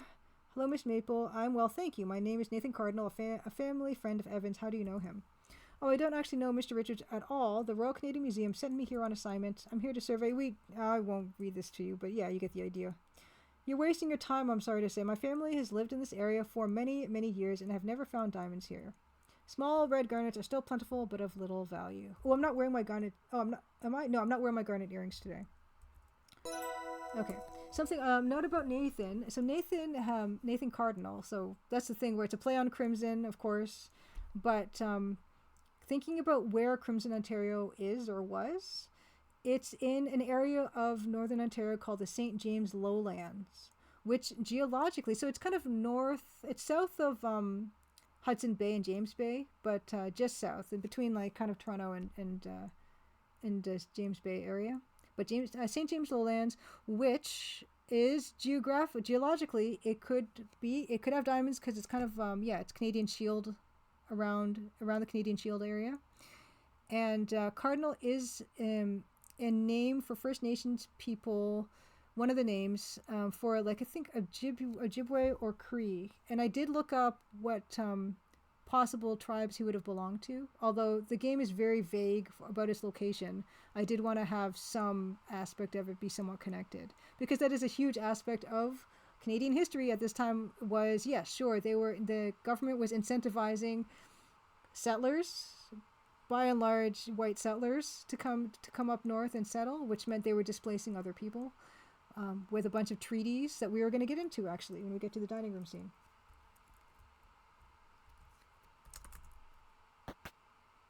Okay. So here's another room. Whoa, I'm busy cooking up dinner. Get out from under my feet. So here's Jack, busy. We can also, like, sit. We can... There's no reason to. We're probably getting hungry. So, yeah, we can do... There's a lot of things you can do with the text parser, but I'm not going to really, like, do that too much. But I can look at the pan. Saucepan is simmering on the stovetop. It might be some type of gravy or sauce. Can we smell the pan? Yo, you notice your nose doesn't notice anything of note. Can we smell the sauce? Okay. There's some smoss. The sauce smells like tomatoes and onions. I'm really relieved that did something because like I said, I can't remember sometimes the stuff I wrote for this. There's a lot of parser commands. And I don't want to give you the idea that there aren't. Like, we can probably look at the ground. Yes, hardwood flooring in the kitchen is worn smooth from years of use. Can you look at the wall? Yeah, kitchen has the same rough-hewn walls as the rest of the lodge. Yeah, I do want to say, yeah, part of the magic for me of playing a text parser adventure game is this feeling that, yeah, you could do anything. And I don't want to just do the bare minimum to show you guys what this game is, because I did put a lot of, like, writing in the game otherwise. Look at window. Little window looks out onto dense forest. It's dark outside, which will change when it's not, but that's pretty much chapter 1. Is nighttime, you're restricted to the lodge. But in later chapters, you get to go outside and see the surroundings. I might give you guys a hint of that tonight, because it looks like we're making pretty good time. I might show you some other parts of the game, like chapter 2, where it is daytime, and yeah, I can show you some of the outbuildings. Yeah, maybe we can do some of that. But did we talk to Jack? I can't remember. Let's check the notebook. Okay, didn't. Okay. Hello, Jack. How are you doing? Do you need a hand? Now I've got everything under control here. You go on, talk with the other folks. Autosave. I'm about done cooking up dinner. Why don't you head into the dining room and have a seat? And that's the chapter progression sound. And we can see go to the dining room. And of course, before you go to the dining room, you can go anywhere else. You can ask anybody anything. We can ask, ask Evan about Margot. It's helpful to ask about the other characters. She's my gal. Maybe that wasn't that instructive. Ask about Nessa. Well, if we just put this, then both of them will tell us about Nessa. You can't pick your family, Not a very nice woman. Ask about Crimson. Crimson's got the train station you all got off at. Might not be much to city folk, but it's fine by us. Not much more than the train station or the bridge, at least these days. Crimson was a thriving mining town, but no longer. The garnets in the mine weren't gem quality, only good enough to be ground up for our industrial use. When that business went away, so did the settlers. Ask about... Can you ask about... Oh, you probably can't ask about settlers. Nope. Oh, yes, the era of Crimson as a mining town was before my time. My father told me stories both good and bad, but the presence here did have a negative impact on the wildlife and environment. It's been encouraging to see the area recover over the years. Ask about birds. Flocks of cormorants in these parts, they like to fish in the lake. So do I. They don't prey on the same fish that fishermen seek. That is a misconception. Okay. Oh yeah, we also, we have the look command here where we can look at stuff. Handful of Jordan almonds, colorful, unpalatable, and harder than most rocks you've studied. There's also an invitation to examine things more closely. So we can examine the newspaper here. You admire the minute dots that comprise the newspaper photograph of a round-cut diamond. The natural diamond described in the article would be an octahedron, not a faceted specimen. What an embarrassing inaccuracy. If you do look up like rough natural diamonds, you will see they do have the most amazing octahedron type of shape. And it's really pretty. And I do like cut gems as well, but there's something about the actual crystalline structure that is really nice to see. And then you can also look at these, examine. The surface of the Jordan almond is disconcertingly smooth and unblemished. Can nothing scratch its indomitable shell? Oh yeah, you can offer people this stuff. So give almond to Nathan, who you can also call Nat. Would you like a Jordan almond? Oh, what? Oops. Oh, wait. I gotta do that again. Okay. Would you like a Jordan almond? Certainly. Never know when it could come in handy. You hand him one of your Jordan almonds. Don't worry, you still have a handful. I don't like the idea of having to consume inventory items. You just get to keep them forever. I like it when adventure games when you just get money, like a pile of money, and then you're good for the rest of the game. That's my kind of thing. Evan is allergic to nuts, so please don't offer those to him. He once told me he touched an almond as a young child and had a bad reaction to it. Accidentally eating one of them would be even worse, and we're far from medical help here. I'm not surprised that Nessa would bring those Jordan almonds here. She's always been a cruel person. Give almonds to Evan. Even though we're told not to. Oop, Evan. Would you like a Jordan almond? I'm allergic to almonds, did you know? Well, I know Nessa knows. She was there when I got a bad rash from them as a kid. Doctor said another exposure to them might be fatal, and she brings them into my home. That's my sister for you. Okay. Oh, yes, there's also trash bins. They can look in bin. Look in trash can. Oh, no, you can't. Look in trash. Just embarrassed myself. No, not trash. Look in the trach. There isn't anything in this waste paper basket. Another hallmark of those games is finding stuff in waste paper baskets. And I'm not going to say that that one ever has anything in it, but I'm also not going to say that none of them ever won't. Okay. But yeah, why don't we check out the dining room, which we have... Oh, you know what? There's a couple rooms we haven't seen. I didn't even show you guys all the different places. But here is the bar kind of area. But yeah, let's go into the dining room, which does have a connecting door here. Another wonderful piece of music by Dan. My goodness, what a lot of company we have tonight. This is giving me indigestion. By the looks of it, they have some potatoes and a nice salad and a nice piece of meat and a roll. This food is giving me indigestion. You're welcome to leave. In fact, please do. You'd like that, wouldn't you? I'm not going anywhere until we find out if that diamond came from this land. And if it did, then you'd better believe I'm getting my share. That's what you think. Yes, that's what we think, and that's what I'm here to ensure. Hey, you, how long is that going to take? Well, I will begin my field work tomorrow morning. Crimson used to be a garnet mining town, yes? Yeah, but forget about visiting the mines. They blasted the mine entrances shut years ago when they closed it down. Unless the fish had a pickaxe, broke into the mine, swallowed a diamond, then dove back into the river? Yes, I see. I've never even been there, couldn't tell you where it is. Mr. Richards gets a sour look on his face and digs back into his meal. He looks like he is done with this conversation. Margot, what a lovely necklace you're wearing. Thank you, mademoiselle. Monsieur Evans, he gave it to me. I'm very fond of it. Cheap trinket, misshapen paste gem in a cheap setting. It's a white garnet, not glass. Richard, he found it here in Crimson, didn't you, mon cher? Never mind, Margot. No one wants to hear about that. My sapphire brooch. Now this is a real piece of jewelry. Bought it myself. Well, I think they're both quite nice. I love their little eating animations. I'm quite fond of like animations that you can just loop forever. Like in that scene before dinner where Albert was unpacking, he just is unpacking an infinite supply of white shirts from his suitcase, and I just enjoy that very much.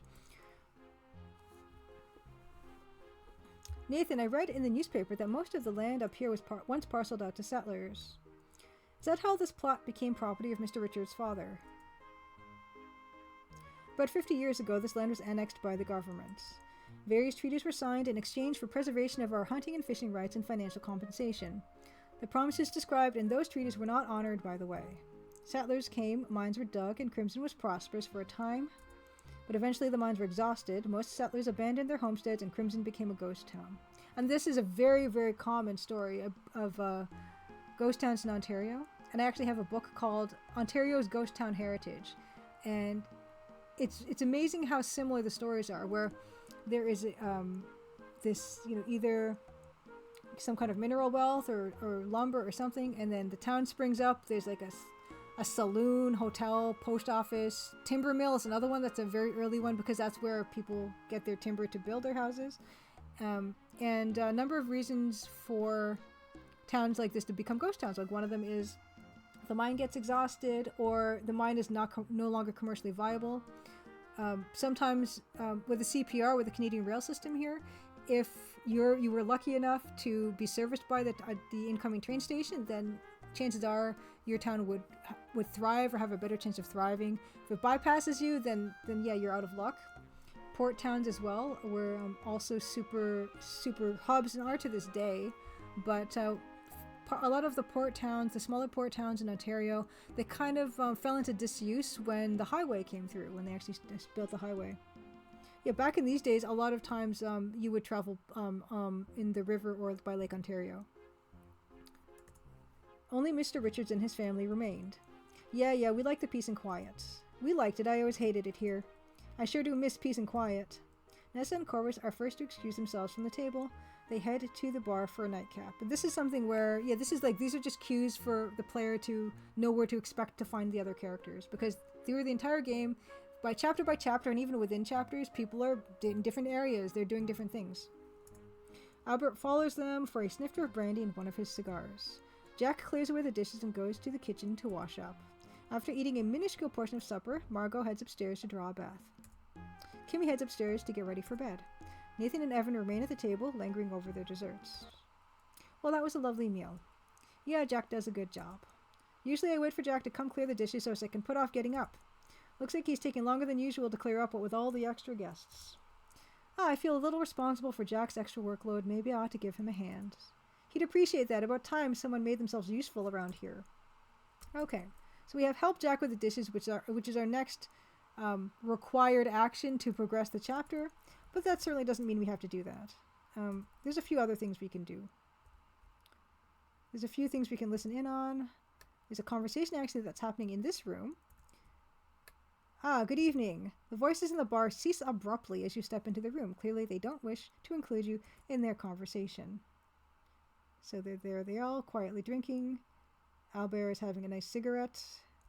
But yeah, we can actually sometimes you can just listen at a door like this. This whiskey is not bad, surprisingly. It's not the worst whiskey I've ever drunk. It's far from the best. My wife Gabrielle is teetotal, no fun at all. Sounds like a barrel of laughs. You said she was a teacher. Yeah, she loves the little tots with her sticky fingers. I was basically Evan's mother while we were growing up. I've hated kids ever since. He was such a chubby little whiner. He loved Crimson, but then again he didn't know any better. Whereas I remember our real home back in England, Crimson couldn't compare. Have you any children, Albert? Certainly not. So, do you think there are really diamonds here? It would be a very profitable venture for everyone involved. How soon will you know? I cannot say, madam. Tomorrow morning I will begin my field work. My superiors wish me to be thorough. I may be here a while. Well, I hope you know sooner rather than later. I never liked this place. Now I have to watch that harlot fawn all over Evan. It sickens me watching him get so easily manipulated by her. Then again, he's never been very bright. Alright. Good night, Madame Mr. Shaw. Alright. So there's that. They're still there. And so now, yeah, so that's like a mini progression thing where Albert's gone upstairs. We know what his room is. We can knock on his door. Leave me alone. Whoever it is, I'm busy. We can open the door? No. Oh, he's locked his door. Right, so we cannot bother him, but that's where he is after that conversation. Let's see what else. Oh, on something else, it mentions that Margot is upstairs drawing a bath, so why don't we visit Margot in the bathroom? Say hi. Oh, bathroom is here. Open door. Hey! Talk to Margot. Hello, Margot. Bonsoir, mademoiselle. Would you care to join me? Maybe if we're both a little younger. Ooh, is that so? Absolutely, but at this current water level and our current sizes, the water would overflow for sure. But of course. We can look at her. Margot is perched coquettishly on the side of the tub, drawing a bath. She's wrapped in a blue towel. Turn off water. Yeah. Got nothing to say about that? Alright, bye. I think she turns it back on. Yes, she does. Okay, bye. That's something that, yeah, it's not super necessary, I guess. You can talk to her more if you want. But, we're going to... Ness and Evan didn't get along as kids, understatement. Yeah, so... Oh, how come this one... Oh. That's a mistake. Oh, no, okay, Evan and Nathan meeting in the study after dinner. So why don't we go to the... Let's go here. They're not here yet, but there is something we can do to conceal ourselves. And this is Very Dagger of Amon-Ra, which is Laura Botu.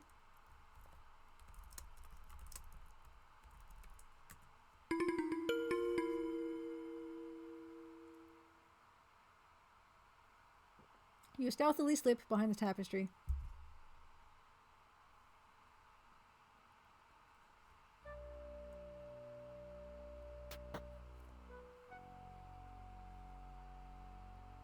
Look, I don't know what else to tell you. My father and your father had an agreement. This doesn't change anything. What if they find diamonds? What happens to the agreement then? No one's found any diamonds here. Nothing changes. We'll see what we can do about that nosy Belgian. And Margot? How many times do I gotta go over this? She's my gal, all right, but a promise is a promise. When I'm gone, this land is... Oh no, typo! Oh no, let me write this down. Even after all this time... Okay, this land going. This land going. Gosh darn it. This land going back to you and your family, simple as that.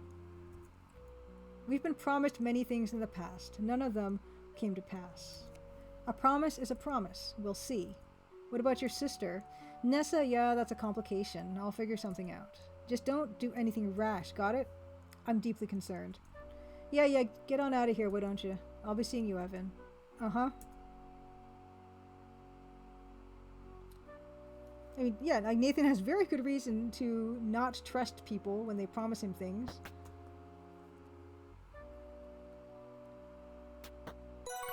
Okay.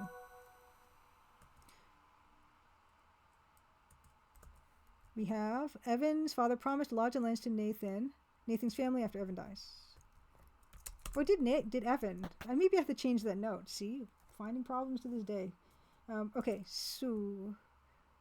Now they are no longer here, because we saw them, but we can help Jack. We can clear these plates for some extra points. Knowing Jack will appreciate the help, you begin clearing the dishes away. There's another thing that has been some topic of discussion among the testers, is whether I should actually show... There is a points total in this game, and I'm just wondering if I should show that to people or not. I know that's also like an adventure game staple, but then again, the Colonel's Bequest and the Dagger of Amon-Ra didn't have that. It's not super important. In this tester version, it is here. As you can see, I've got a score of 29 out of 880. Oh, why does this say December 2023? That's not right. I guess I must have changed it. I changed it later. Like right now, we're currently on beta 2.0, February 2024. Anyway, 880 points. I don't know if people really need to see that or not, but it's there for testers, but not in the demo right now. Okay. But there are other things. Let's see. What else can we do? Oh, these people are still here. Why don't we help Jack after all? Oh, something else we can do fun? Sierra games were kind of known for their deaths. There aren't super too many deaths in this game, but I can show you a couple. So let's save. Drink. Okay. Yeah, let us toast. To adventure, to mystery, long-lived text parsers and EGA. Here we go. Delicious. Do it again. We can just drink as well if you want. We'll try that too. Woo! That whiskey is pretty strong. Drink more whiskey.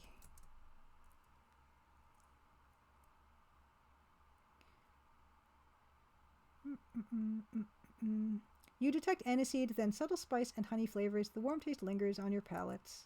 But you are certainly no expert. My goodness, this stuff is going straight to my head. Take booze. I will take this opportunity to demonstrate the flexibility of my text parser. I've probably had my limit. I really ought to stop. The game is autosaved. That's your warning. That is your warning. Get alcohol? Can I do that? Does that work? Alcohol? Yes, it does. All right.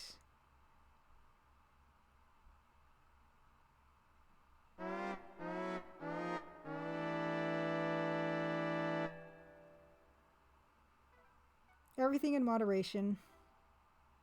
Oh dear. Next time, try enjoying responsibly. There are deaths in the game, but you really have to work for them. So we're going to just leave Nancy at 1 drink shy of tipping over. But there's a secret that the drinks counter resets every chapter. So you are welcome. I guess you can drink 5 times every chapter if you really wanted to. And people have been asking for achievements for that. Oh, yes. Oh, the other way to die. Okay, right. Jack did say we can freshen up in the bathroom, and we have not actually been into this room. I've not shown you all the rooms, I'm sorry. But we can definitely do that. Here we are. In bathroom, we can remove clothes. I think some privacy would be nice. This is also just a nice way for me not to have to animate all of that. But yeah, we have a Nancy in the big towel that was on this towel rack here. Here she is. Why don't we urine? Let's turn tap. Okay, water. This is one of those things where it's a puzzle but not a puzzle, because it's just trying to remember the steps of how to take a shower in real life. But if you can look at the shower, in the far end of the room is a bathtub encircled by a bright pink shower curtain. There are bathtub faucets and a shower valve, so you have to pull the valve to get it to do the thing. Pull the shower valve. Here we are. We can get in tub.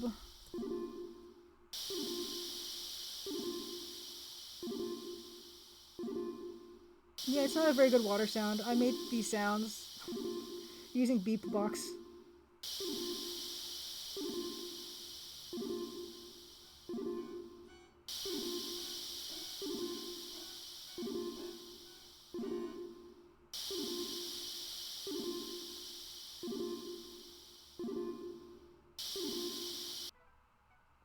You aren't looking too sharp. Are you psycho? You should be more careful. Thanks for playing. Of course, psycho Easter egg, also a Colonel's Bequest Easter egg, in case you try this in the Colonel's Bequest, but I could not resist doing it myself. But yeah, let's load the game. Let's just oh yeah, and also you can see Nancy's clothes are there, and her little shoes are under the little bench. But let's can this get dressed work? Oh, it does. How about that? I like to surprise myself and see the nice when the commands work that I don't anticipate. And this is another room here. I think there's a photo here. Photograph appears to be of Evan and Nessa's parents posed in front of the newly built lodge. Very nice. Okay, so let's see. What was the next thing to do? Oh yeah, there is a conversation. Oh no, not yet. I gotta help Jack. Let's help Jack. Okay, so help Jack with dishes.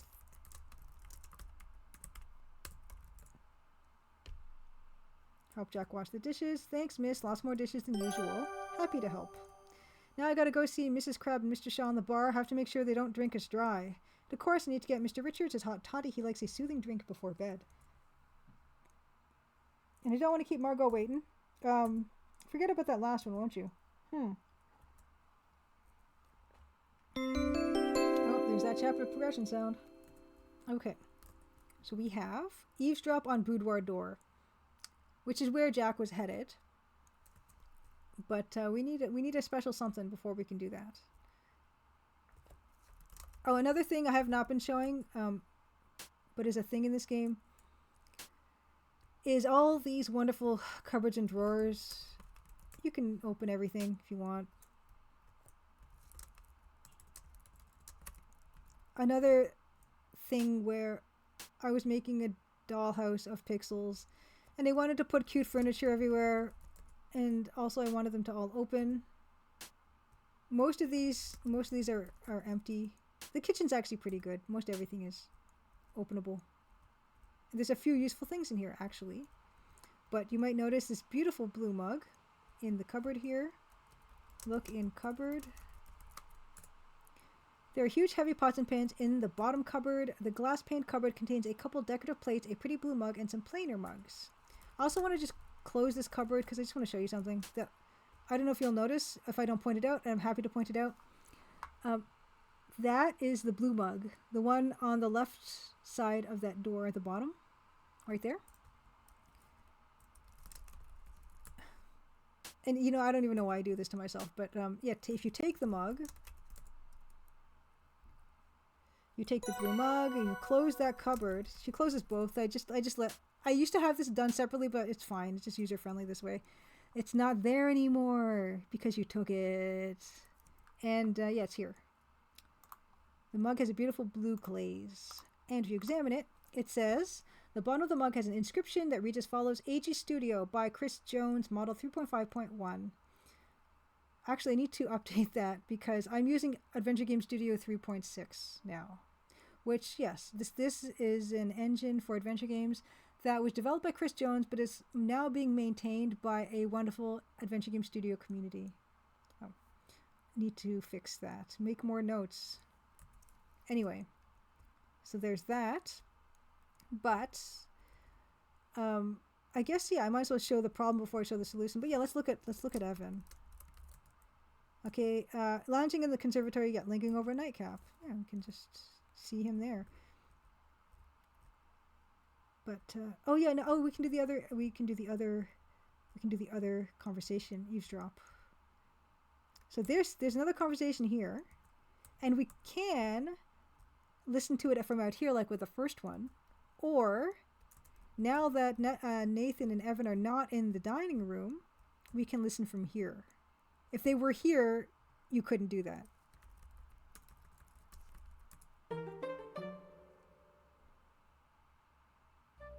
Father's will has to be around here somewhere. Things would be so much easier if we could just find it. If the will can't be found, we might have to proceed as planned, take our chances. That little gold-digging hussy complicates things. Speaking of that, I found out something interesting recently.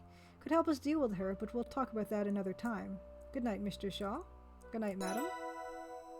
Okay. So we do have another note. Nessa can't find a will. Nessa is dealing with Margot. Okay. So they're gone.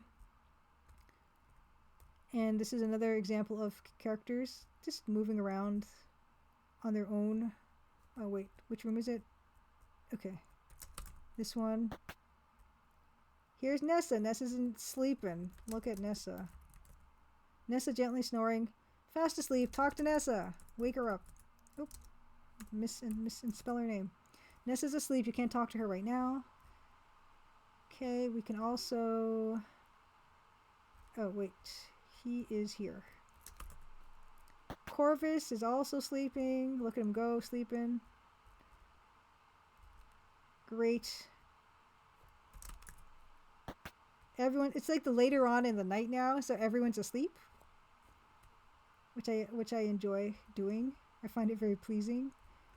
I think Albert's still locked in his room, probably asleep. Oh yeah, the boudoir. We have to eavesdrop on the boudoir door.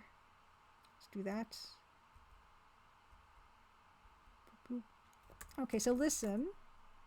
You can hear muffled voices in the boudoir, but the speakers are too far from the door to hear them clearly. Perhaps you could listen at the door with an item that would help. Okay. Oh.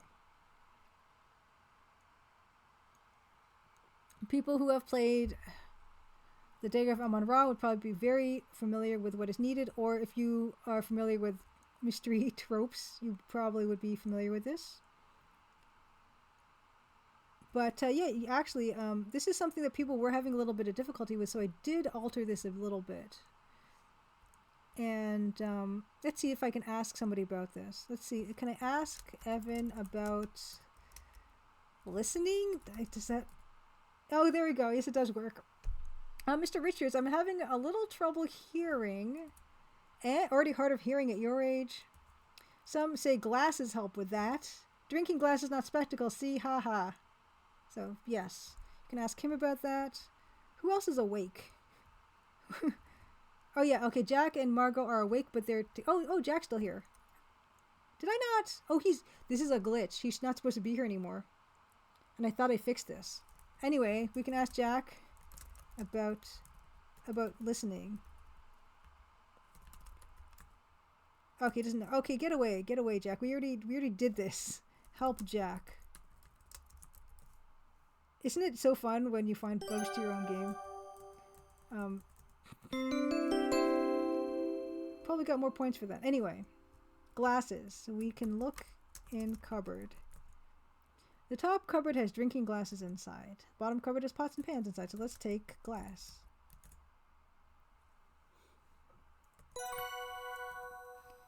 Okay. Drinking glass you got from the kitchen spotless Jack is quite fastidious. You admire the brilliant shine of the squeaky clean drinking glass. Okay. Let's keep going.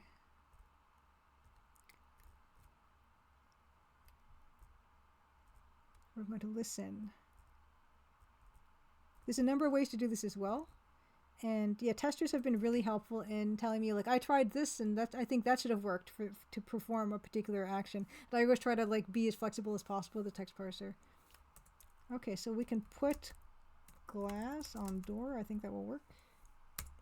With the help of the drinking glass, you can hear a conversation behind the boudoir door.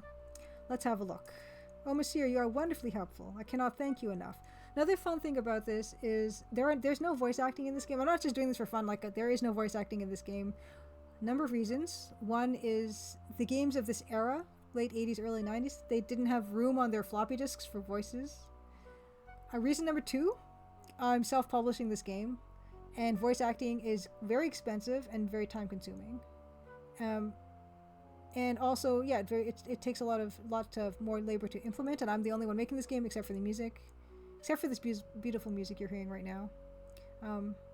And also, three, what I like is I don't have to have a lock on my writing. I can change my writing at any time, which I really appreciate that flexibility of not having voice acting.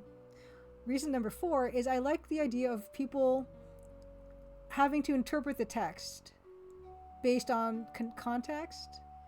So the way I read this might not be the way somebody else reads it. And I like that they can interpret it however they want. That's just a fun thing about, like, even with books and stuff like that. Okay. I do what I can. I can never reach that spot. Oh, whoops. Sorry about that, but you know we gotta go slow. The pamphlet says so, right? It does, more's the pity, but I think it's working. You hear some muffled cries. Shh, gotta keep it down, especially tonight, so many ears around. You are right, of course, though you know I cannot help it sometimes. This must remain our little secret. The voices go silent for a little while. Alright, I think we're done here. I gotta skedaddle before Mr. Richard finishes his drink and comes to bed. Of course, merci, Jack. Your days and nights are so very long. You got that right. I'm not done yet. Having all these folks in the lodge, I gotta work that much harder. Sure, they will be gone soon. Everything will be back to normal. I hope so. Bonne nuit, Jack. Good night. You hear footsteps coming towards the door. We're coming near the end of the demo section of the game. So I guess I can say, I just want to remind you guys that if you have any questions about the development of this game, please ask in chat. Thank you, Mousemaze. I think, what a cool game. Thank you. You know, I still feel like, yeah, I mean, I started a bit late, so maybe I'll go for another 15. I'll give you a brief preview of what you won't find in the demo. And I pretty much covered a lot of stuff in this demo, but like I said, there's plenty you can ask people about. I don't even think I visited all the rooms in the demo, because not all the rooms are necessary to visit in the demo, so there's still some rooms to see, and some items to pick up that I didn't pick up that aren't necessary for the first chapter, but are still obtainable. And yeah, plenty of things to ask people about. Thinking quickly, you duck behind the big blue chest.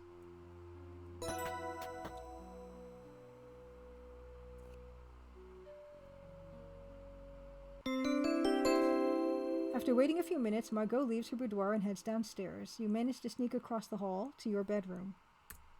What a long and intriguing night this has been. Outstanding, fantastic detective work, Nancy. You're a natural. Thank you. Phew, I'm exhausted. What an interesting place this is. It's too bad Kimmy and I have to leave on the train tomorrow.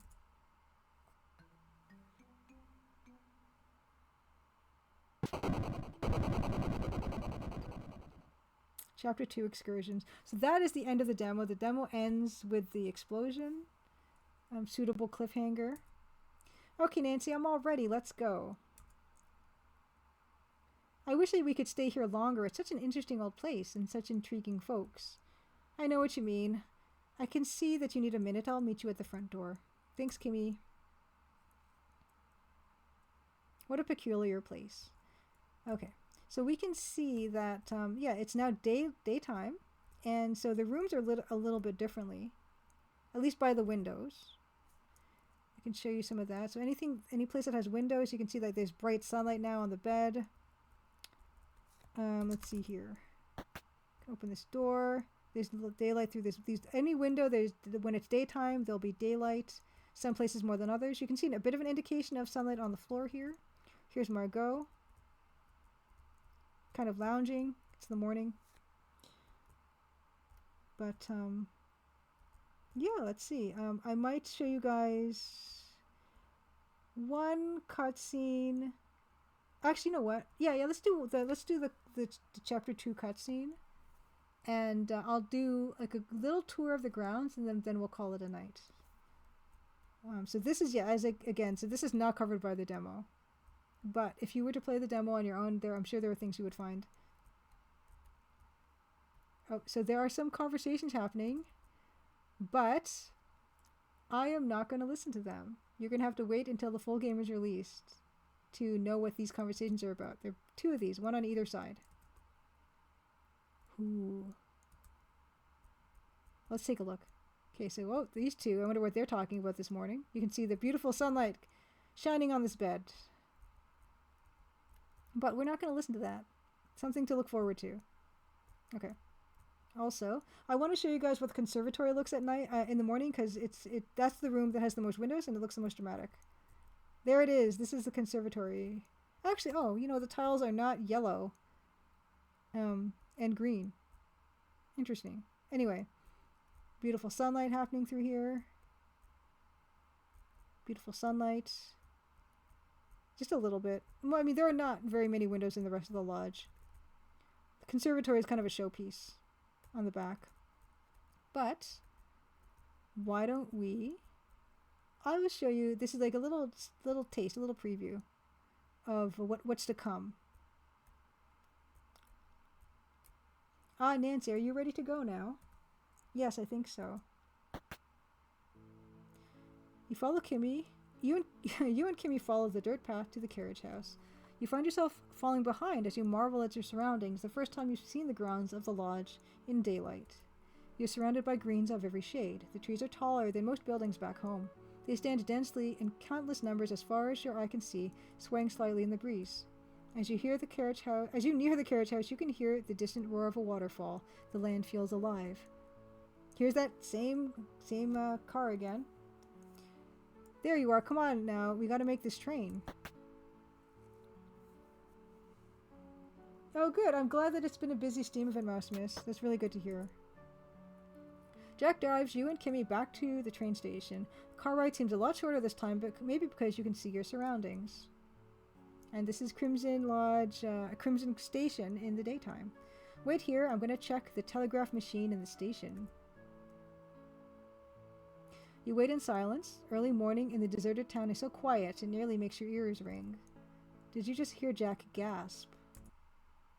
Jack's taking quite a long time in there. I'm going to check on him. Whoa, hey, I told you to wait outside. Jack looks agitated. He stuffs a strip of telegraph paper tape into his pocket. What's wrong, Jack?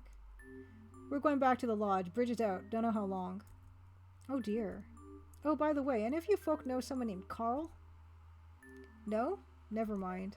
Why do you ask, Jack? Telegraph in the station for him. It was printed off on the machine after my message, so I cut it off and pinned it to the board inside. That's how messages get passed on to people in this area. It's a decent system. Well, I'm going to send a message to my superiors. Wait here. What happened to the bridge, Jack? An accident. The train can't get to Crimson. It looks like we're stuck with you for now.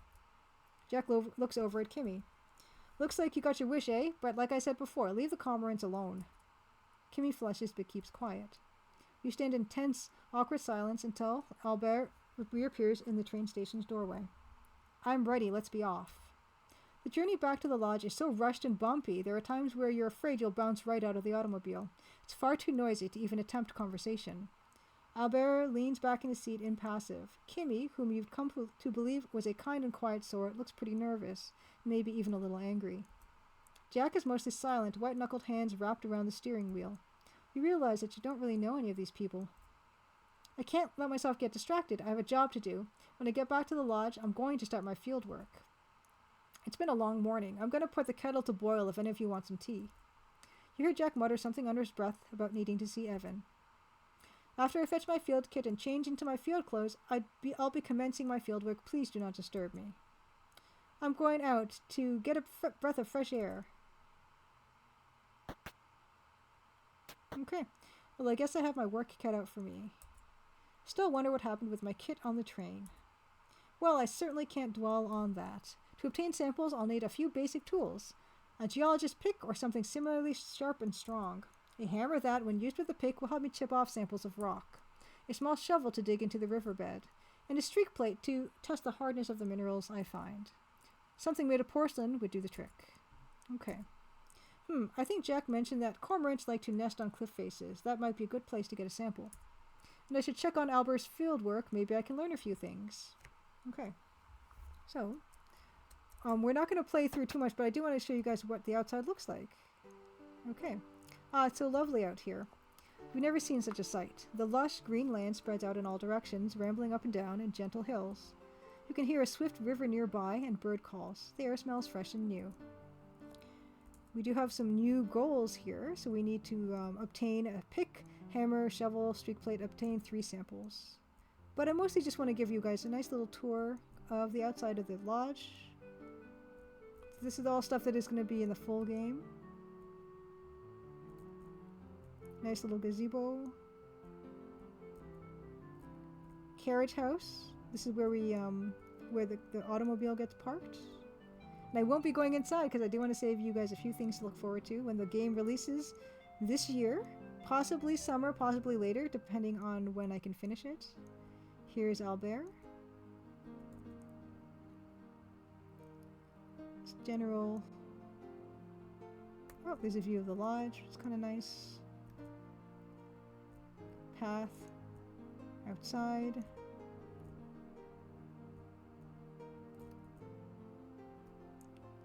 Garden shed, Jack's little vegetable patch. Orchard. Smokehouse. Oh, right down here. Waterfall. Which, just give us this. Oh, I filled up all the slots. Let's just do that. Which I wish I will show you one of the other deaths in this game. Ooh, I better be careful, not stray too close to the raging river.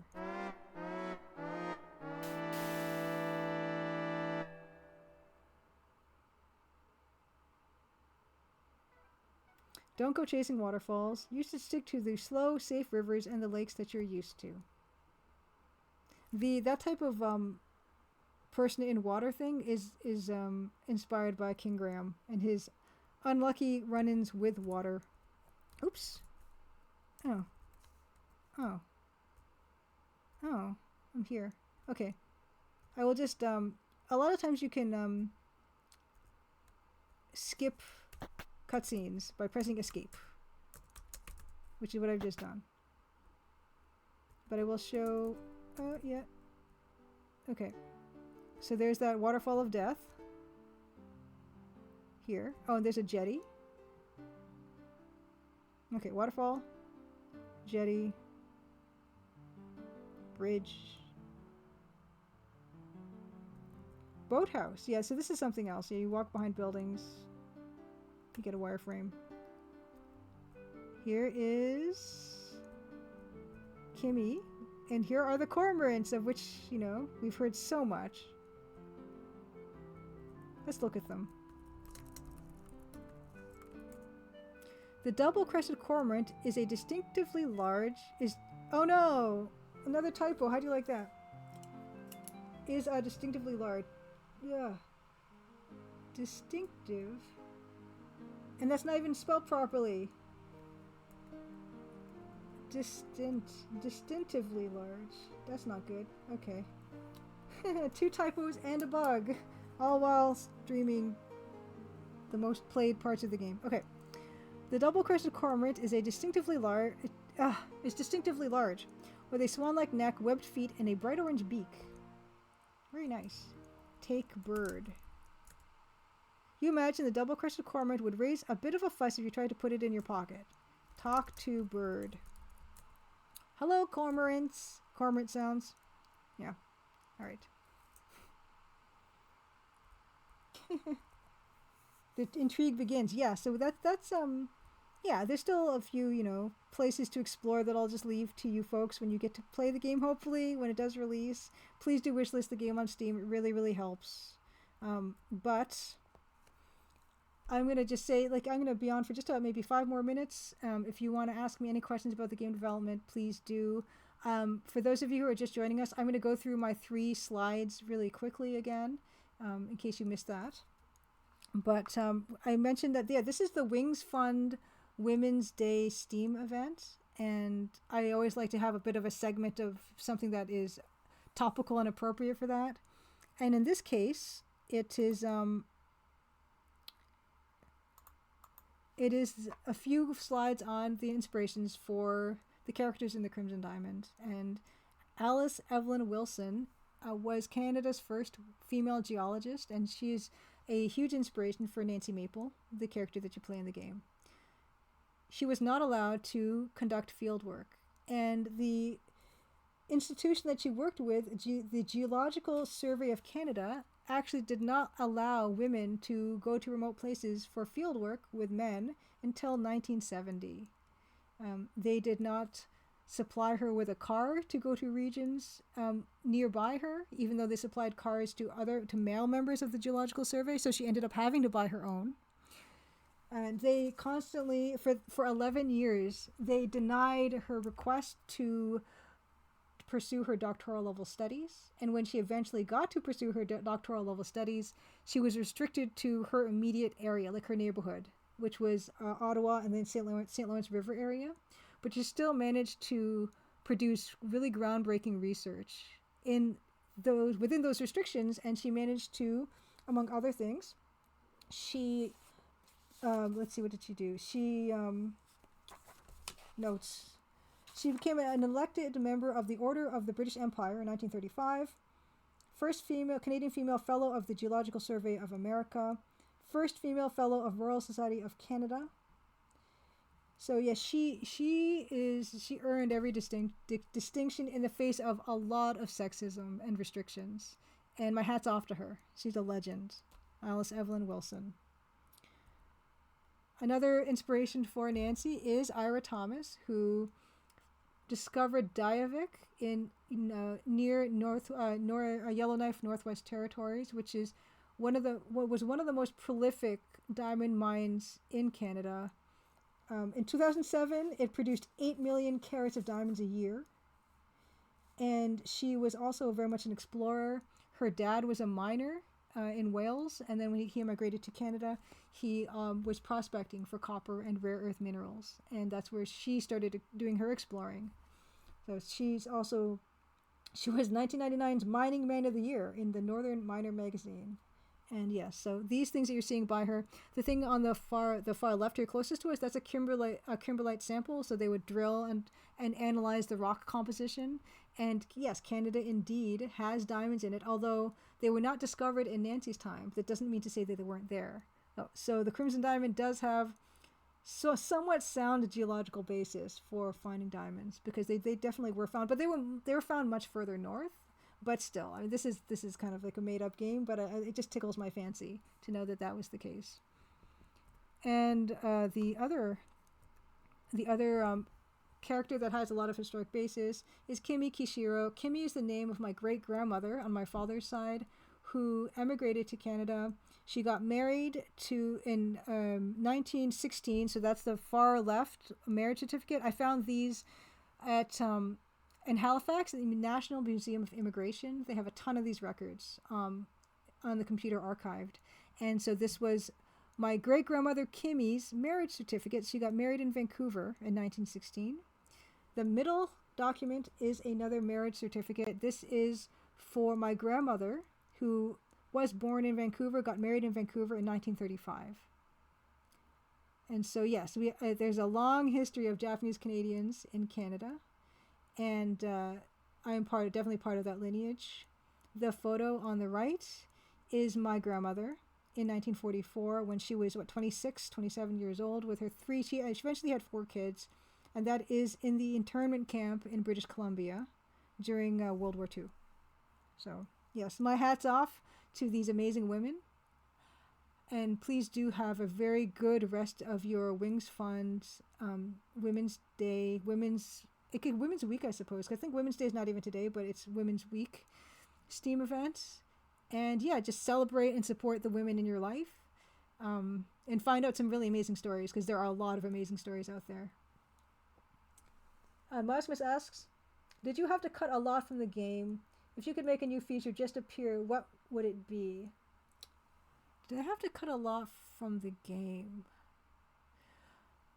I was at some point I was thinking of having some of the town, Crimson Ontario town, but the whole game for the most part occurs within the lodge and in this area that I just showed you guys, and inside those outbuildings. It would have been nice for Nancy to get to explore like the ghost town and the foundations of stuff, but there was really no game reason for that, and not really a story reason. It just would have been cool to do.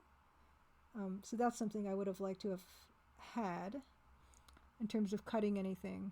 But that's pretty much it if I had to really think about something. Yeah, I'm pretty pleased with how the game turned out.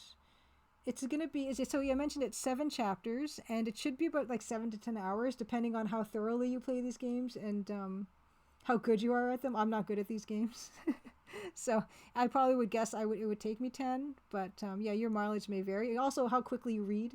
That's also, I think there's a lot of writing in this game. But yeah, thank you so much for being here with me today. And even though I got on a little bit late because I was having some technical difficulties, thank you for being here. Please wishlist the Crimson Diamond on Steam if you liked what you saw here.